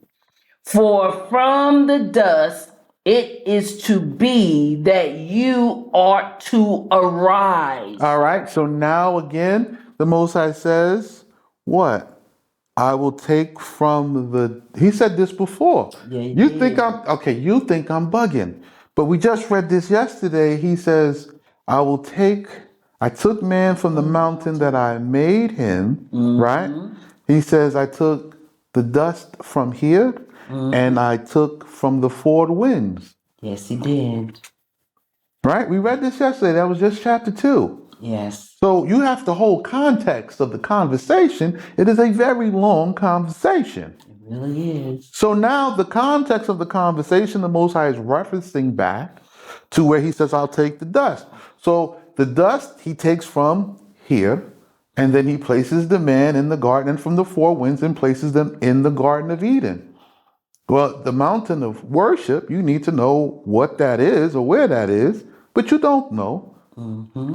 Right? And the Garden of Eden is where we are today. It says it's in Jalad, which is in Jordan. So you have to begin to garden here. So from the beginning, the Most High was like, this is where you're going to start. Even with Moses, you have to cross Jordan. Then, okay, we have to cross Jordan. Okay? If you don't cross Jordan with us, okay, you'll come out of Egypt. When? At a later time. You have to see some destructions. You have to experience some hardships to drive you in. Fine, we go through that route. I'm not begging. All I have to do is what I'm commanded to do, which is to teach you the traditions of the judgment, which is what I'm doing. So I teach you the traditions of the judgment and I live them myself. I have success. I will continue to succeed for the entirety of my walk with the Most High and in this law, in reality, not in religion, like I show up on a Shabbat for a class. No. I give my classes every day except Shabbat. There's a difference. Shabbat, I lay down. I repose. I eat. I rest. I'm not working. Unless the Most High has given me something to report to you. So continue, watch this. It gets better. For from the dust it is to be that you ought to arise, to render judgment Rendering judgment. and reckoning And reckoning, reasoning. for all that you has done in the day of the great judgment. Welcome to the day of the great judgment. It Is the end, the last 50 years before the new day. We are in the day of judgment. Yes, we are. Right? Because the sixth day, the Most High looked at everything and said it was good. So now we only have 42 some odd years left, 41, to learn the law, to enter into the sixth day from the Jubilee of rest, to enter into the land and be judged as good. And then he's going to continue to take evaluations and testing for 1,000 years. 500 of which we have to do with perfection. The second 500 is out of the time frame, thereby proving that we have everything in the whole earth being subdued and tested on the way downhill. A little skirmish there, a little testing here to show everybody this thing cannot break. And then at the end, we will have rest.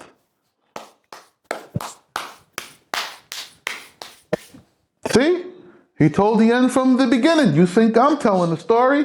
What? Continue. Watch this. Real quick, just reading this, I think back on our conversation earlier about judgment and why people have a problem with the word of judgment because of the imagination of judgment. They see judgment as being this bad butt whooping, but it's only that when you're walking in wickedness. It's not that way if you're walking uprightly in righteousness. Exactly. Oh, goodness. You're supposed to be judging every day. So here we go. Watch this. And Adam called the name of his wife Hava, because she is the mother of all the children of men. Okay. Continue. That's easy. Her name's Hava, and she's the children of men. Done. So it's not no big science that you find the Hava gene in everybody, in the men. Right, the Eve gene in everybody because the Nephilim man produce only after his kind. And the sons of Adam produce only after their kind. They have varying amounts of melanin, but the Nephilim have none.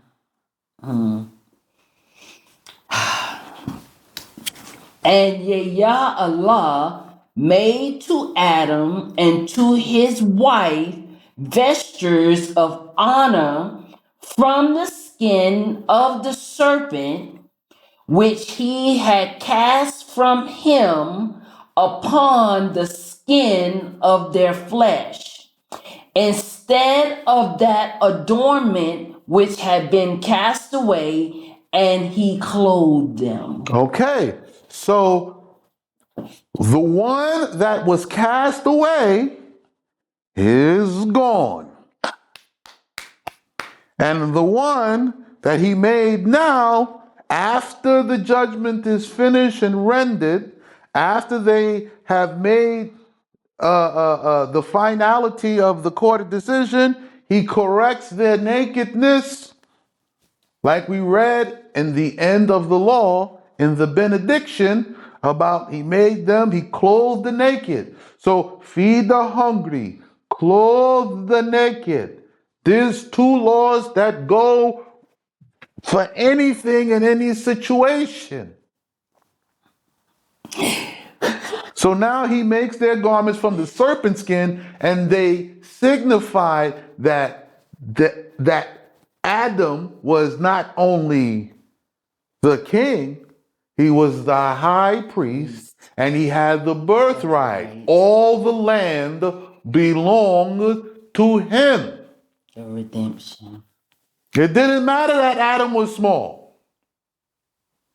So what? Adam small. So what? All the other fallen angels is doing whatever they're doing with Lilith and doing what they're doing. The Most High knows. Do what I say do, and you will prevail, because I know all of the judgment that all of the times I'm going to pour out to continue to wipe them out anytime they get too big. I will give you the instructions for where to go for safety. I will prepare a ark for you. You know, Robert said it started out, yeah, y'all clothed them in purple. Okay. Now he clothes them in snakeskin. But in between that, they try to clothe themselves. In which that's what a lot of us have been. That's what you've been doing now. Is trying to clothe yourselves when it don't work. That's gonna have to be stripped. You got to take it off. You got to put on the proper garments. Now, I tell you this, and I said this in another class previously, the children of Israel made perfect garments. Yes, we did. So the same thing happened to Adam, happens again at Mount Sinai with the golden calf. Yes. They fall into a different trap, a different law. They get hit with, they didn't see it coming. Nope. And they fall into it. And then what? They are divested, stripped of these garments. Yes. They don't get those garments back. No, they don't. They have to make a new one after the fall. But those garments are preserved.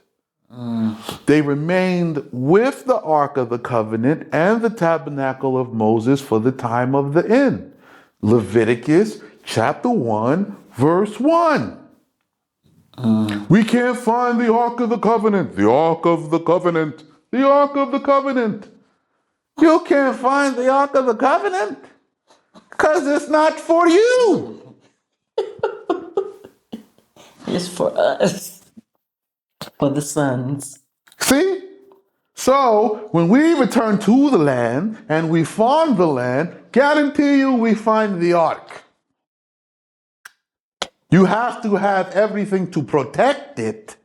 First. Because when I say we're protecting the ark, I don't mean that we're protecting the ark. We are protecting everybody else from the ark.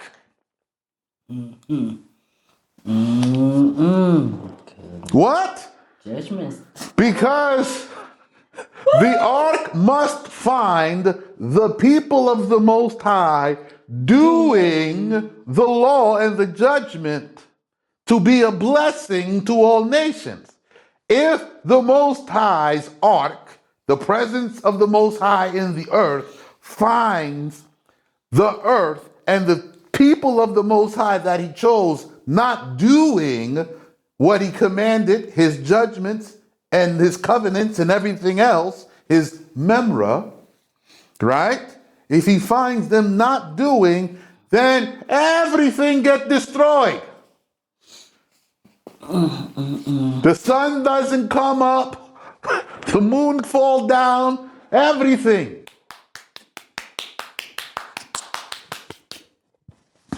So there's no way, and there's no way. This is a mercy. You can't find the Ark of the Covenant? This is a mercy. What is it a mercy? From everybody incurring the wrath from being disobedient. When we get it back, we get the stuff back. We have to open the ark. The books are there in the chest, on the side, everything. But we'll be reading it in a condensed form, having the understanding from the language that we currently speak. So now you get this back, and it's not important anymore. We're not going to worship the Ark of the Covenant. It's not going to be visited or remembered. You will see the tabernacle, the ark inside. But we will have 13 tabernacles. One in Jerusalem and then 12 others spread throughout the country. It'll be like 12 Meccas. So this idea of thinking that it's just going to be us at the end is false. Because, as you've been saying over and over, there will be 70 nations. We are 71, and we will be a blessing to them, not us being a blessing just to ourselves. Exactly. So they are here to worship and enjoy the bountifulness of the Most High, which extends to them in their designated land by the law, as it has not been from the beginning. But maybe I'm making up a story. Continue reading. And Allah said to the angels who ministered before him, Behold, Adam is soul on the earth, as I am soul in the heavens above.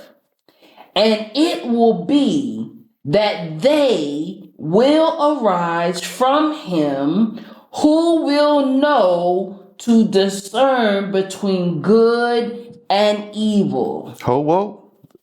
So Adam is soul. He's soul. He was alone now. Soul. Only the one that he made to uphold righteousness. Soul. What happened? Now Eve is under Adam. We don't care about Lilith and the fallen. They have already received their judgment. If you want to know about that, you can just go where I told you and see what the judgment was in the books of Enoch. It's a witness. We are dealing with before the flood. This is the account of the witness of Enoch before the flood. What happened? What's so different about Enoch? Enoch kept the law with perfection for 500 years. Then he taught it. He understood the law so perfect, he knew exactly how it was going to play out for the same thing that I understand. It's going to take 6,000 years to get to the end. And then there's a day of rest, and yet there are still more days not yet known. Yes. Oh, I'm sorry downstairs. I get excited. It's not that thin, it's concrete, but I don't know if he's taking a nap. It's the middle of the day here. But listen to what it says. No, go ahead. And it will be that There's a group, a nation that will arise from him. And that nation will have with it and under it 70 nations. No, but you didn't go to the class of Deuteronomy to hear that, because you want to skip all the law to get to here. But continue, watch this. Had he kept the commandments which I appointed to him, he would have lived and subsisted it as the tree of life forever. So the way of righteousness, the memra endures. It is forever. It is the law that the earth is built upon. And had he just kept the judgment in the day of trouble, when problems happen, when something happened, you don't lash out, you come in, we bring it into judgment, and we deal with it. Go through the process. So in the day of judgment, had he kept it, it would have been well with him. He would have subsisted and lived forever, but he didn't.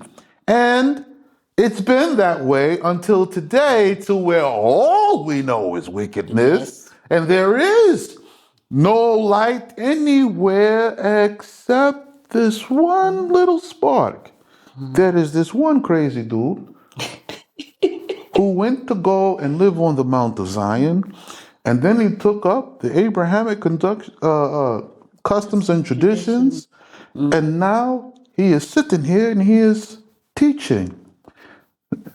Separate the light from the darkness. And the darkness perceived it not. We'll be right back.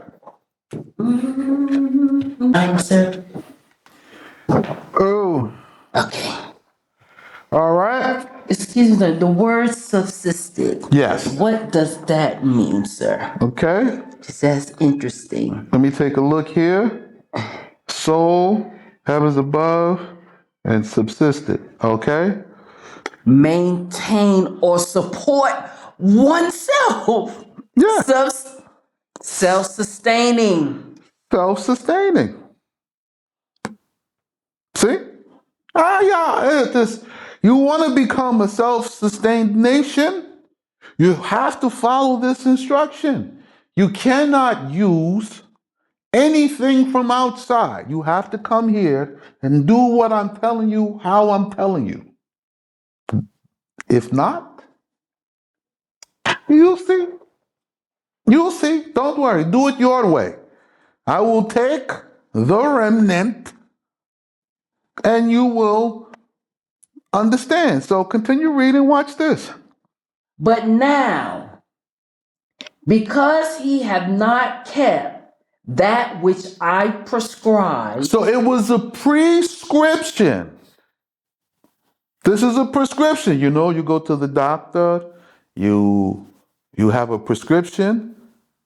So he knew from the beginning that Adam would fall, and he prescribed to him the way of life so that he would subsist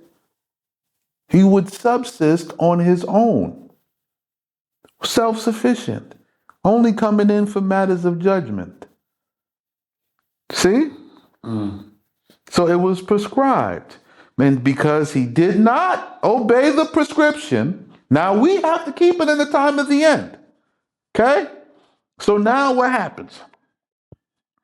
It is decreed against him that we keep him from the Garden of Eden. So now the Most High is talking to the angels. Okay? So now he is kept from the Garden of Eden. So he's kept from the garden he planted with perfection. He's kept from it. He is inhibited, delayed until the appointed time where the remedy is to be applied. Oh, you forgot? You gotta listen. Hold context, people. There will be a remedy. Genesis chapter 3, verse 15. He shall make a remedy for the heels in the day of King Mashiach. So he has to be delayed because he has to be put away and prohibited until this time where it can be. Okay, so what happens in the Garden of Eden? You have to plant it back, as Adam did, and keep the law of your own free will and choice and abide under its rule. That's the tree of life. Right? Goodness. Continue, watch this. Before he reach forth his hand and take of the tree of life, for behold, if he eat thereof, living he will live and subsist forever. So he is prohibited from his time all the way to our time. Adam and his sons, we are prohibited from living, okay, for all this time, so that you could see the fullness of wickedness from all the law until the time that the remedy is applied. I am applying the remedy today. So that's why everything that everybody else tried to do never worked, because it wasn't supposed to work. It is prohibited from working. That I wasn't prohibited. I went through the process like everyone else, but I wasn't prohibited. That is the showing and the proof that I was anointed by the membra before being anointed by the priesthood. The priesthood not having been established again as yet. So the first Exodus established the priesthood. The next one is to establish the kingship. The beginning and the end. Okay. See? So come on, keep going. And Allah removed him from the Garden of Eden, and he went and dwelt on Mount Moriah. Oh, so now he goes to another mountain. Mount Moriah, this is where Solomon's temple is built.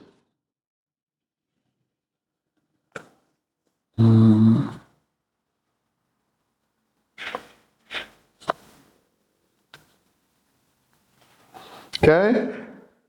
We may say Mount Moriah or Mount Marwa. Okay? So to understand, this is where Solomon's temple is built. Okay?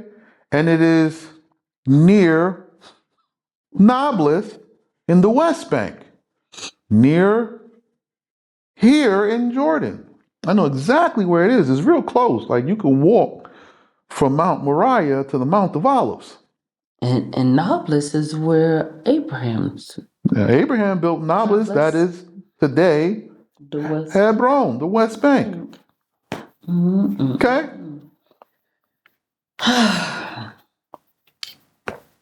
Okay, continue. To cultivate the ground. To cultivate the ground. Farm again. I'm trying to tell you guys, you know what I'm saying? Like, if you don't want to do it, you ain't going to be able to fulfill nothing. Ain't no salvation if you don't obey the instructions. You have to come over here and we have to cultivate the ground. That is the end. From which he had been created. You have to cultivate the ground from which he had been created. And he dragged out the man from thence, where he had made to dwell the glory of his Shekinah, at the first between the two Caribbean. Okay, so he made him move from the place where he had first made the Garden of Eden, where was the Shekinah, right? At first between the two Kerubiah, the two angels. So the same way, he told them to make an ark, and then on top of the ark, place the two angels and put a mercy seat there, and I will meet you there. This was in the Garden of Eden too. The two Kerubiah, the two angels. So the same thing you see happen with Moses. In Mount Sinai, he received the instructions. He makes this thing. He sets up a tabernacle. There was an altar and a tabernacle, but there were two angels sitting at the altar. They were there, present the whole time. So Hold on. They're still there today. You cannot see them, but they're there. I know because I seen them. So all of this I'm telling you is because I witnessed it myself. So they're still there, but you don't know that they standing there. You can't see them. You would walk right past them with disregard. But I know they're there. What? It's an earthen altar. The Most High set two angels on both sides of the earthen altar. This is the place where he accepts your work, the work of your hands, your sacrifices, your offerings, your vows, everything. So the same way they have to present this in the tabernacle, Adam has the same thing. It's telling you it had the same thing. Oh, but you don't believe me. No, continue to read. Watch this. Well, you want to say something? yes, sir. Go ahead. So when we had read about the building of the sanctuary in Jalad, and he said his Shekinah will be there. It's the same thing. Same thing. But you start off with an earthen altar, and this is the place where the priests begin to bring in the herbage. You beginning to bring in the tithe. You beginning to bring in the first fruit, right? The angels will be there. You won't be able to see them, but they are conducting in fashion. How do I know they there? Is because when I was at the mountain, I seen them. Right. Now I know that they will be there. And they are observing, taking account and record of what's being given, who's giving it, and what's their status. What are they doing this with a begrudging hand? If they're doing this and they have some guilt or some sin that they hiding. And the priest have to make atonement for all of that. So he's observing that the law is being kept as he has instructed. Each step from each stage. So when we come in here to Jordan, we're coming here to do an Adam style beginning. Right, cultivating the ground, raising up An earthen altar. We move from that, and then we have to go into the next phase. Now watch this. Before he had created the world, he created the law. Oh!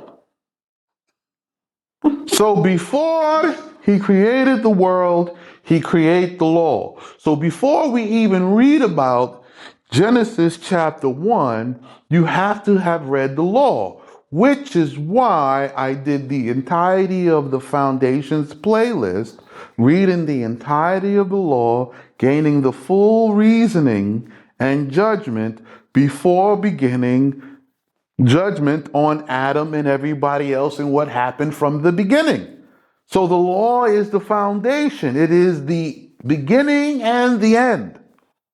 Now you start from the law, which was proclaimed to us as a nation on the Mount of Sinai. Now you go from Mount Sinai, the mountain of Horeb, and we proceed in the journeying of reasoning, right? We have not done anything as of yet. But in reasoning, we have done this to come to this point, and it validates my point. It says, read the law. Then it says, after you have read the law, in the law, go back and read and judge and see with the first ones. Now you read the first ones. We get to chapter 3, and he says, yeah, because before I created the world, I created the law. I told you. So you don't start Genesis, not the beginning. The law, the beginning. Nobody tell you that, right? Everybody, oh, Genesis, Bereshit, in the beginning. No. No, it actually begins min avila, out of origin. The in the beginning part of the Targums actually begins like verse what? It says these are the genesis of all things, right? Yes, sir. So where's that these at? Just chapter 1 and verse what? 20 something, right? These find these can learn these.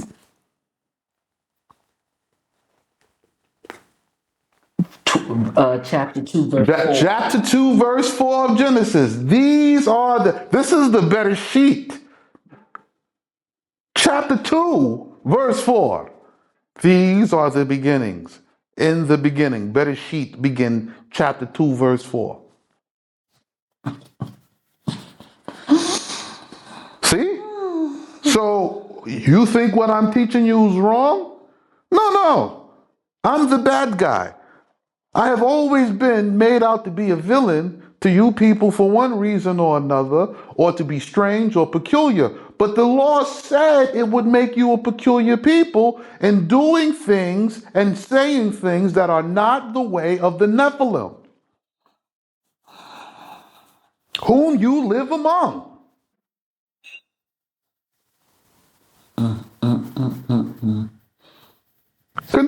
Eden. Watch this.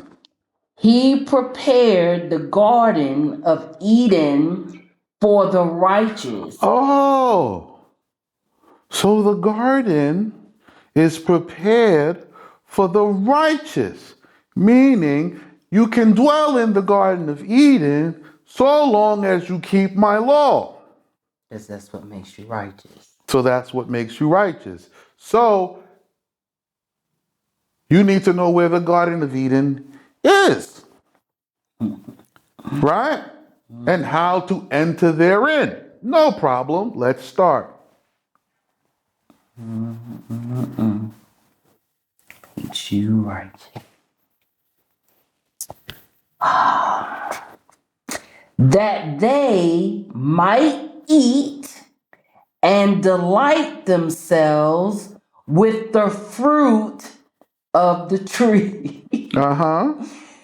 Because they would have practiced in their lives the doctrine of the law in this world. Whoa!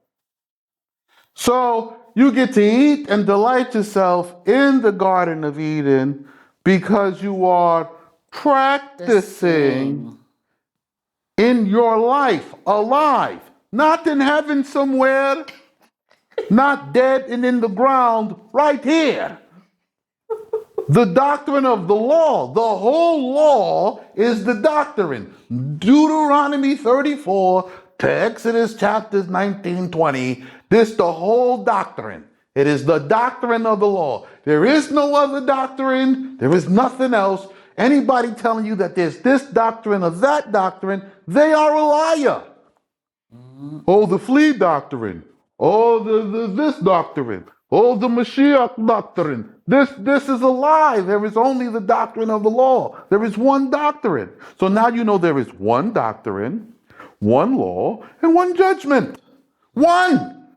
One. Everything is one. One. You only have one choice to make. You have 99 options that you're not supposed to take, and there's one choice. Keep the law. What does the law say do? Wait, hold on a minute. We need to confer to see what the law says do, and then do that. There's no other way. There's nothing else. Well, I feel, nobody cares about how you feel. My wife feels. I don't care about how she feels. I don't hearken to you or her. I hear the memra, the instruction, what to do, how to do it. I do it. That's how I got here. Now I'm telling you how to get in line. There's no way for me to get ahead of Moses, ahead of Abraham, and ahead of Adam in the line. There's no way for me to get ahead of my own teacher. The Most High can exalt you from where you are in the line. It doesn't matter where you fall in it. Let that be. If he's going to exalt you and you're going to have a goodly name, you're going to have it where you fall, where you sit. You don't go and discredit the one who goes before you. The one who brings you in, the one who leads you and guides you in the way. You don't do that. Anybody who does that is a dishonor to himself. You're talking about the righteous fathers and the righteous mothers, and you don't know the case, and you don't have proper judgment. You don't know which judgment is right and which judgment is wrong, and you're making judgment based upon how you feel, knowing that your heart is wicked. You have not circumcised it. Continue. And have maintained the commandment. Maintain them, meaning you're always doing it every day. Sun up, sun down, when I'm asleep, when I'm woke. The law. Wait. What does the law say we're supposed to be do? If we're supposed to be giving our money, give him. That's what the law says. He will give the command to come when it's time to come. Give him that he may prepare. He is speaking the law. So that what we read in Jeremiah 51 is just that prophecy from the prophet is just what was written To give the instruction. from what was in the law. Okay, and now let's see what happens. But he prepared Gehenna, hell. for the wicked, which is Hold on, not just hell, but death. You're not supposed to be out here dying in the streets like this. Okay, so you got death and hell is for the wicked. For what? which is like the sharp consuming sword of two edges. In the midst of it, he hath prepared flakes of fire and burning coals for the judgment of the wicked who rebelled in their life against the doctrine of the law. Did you understand that? I sure did. Okay, you explain it because I want to show them it's not that I'm so super wise. The law maketh anyone wise. Go ahead. Well, pretty much what it is saying is that the wicked are those who are rebelling against the law. In their life. In their life, the way you're living. So you die and you go to Gehenna. It's because of you. It's because of you. You're not supposed to die. You are doing something wicked. It is unlawful to you. And I'm only talking to my people because this law is, we have a covenant to keep it. Everybody else is keeping it out of subjugation based upon the hardship in their countries wherever they are. It has nothing to do with us.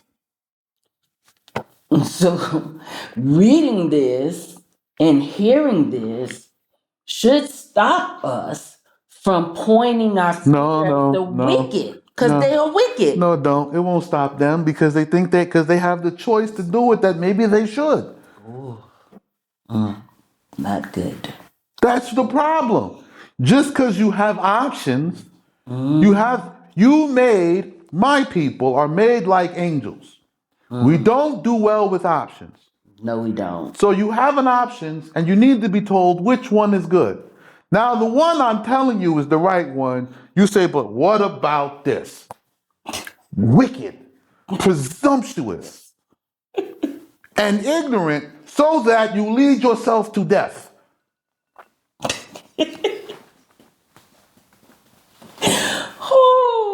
Come on, let's finish this verse.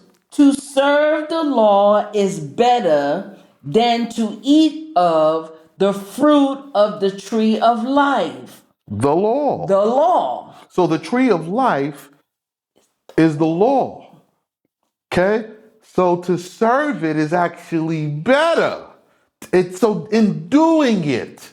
So the remedy which I am administering is better than the eating of it with Adam. Because the Most High said before he made Adam, this is the will that I will. So it's better this way. So alhamdulillah, Adam make this mistake and we get through this time and we are here today at the end of our time. The end of the 5th day going into the 6th. Alhamdulillah. Bless the God for this.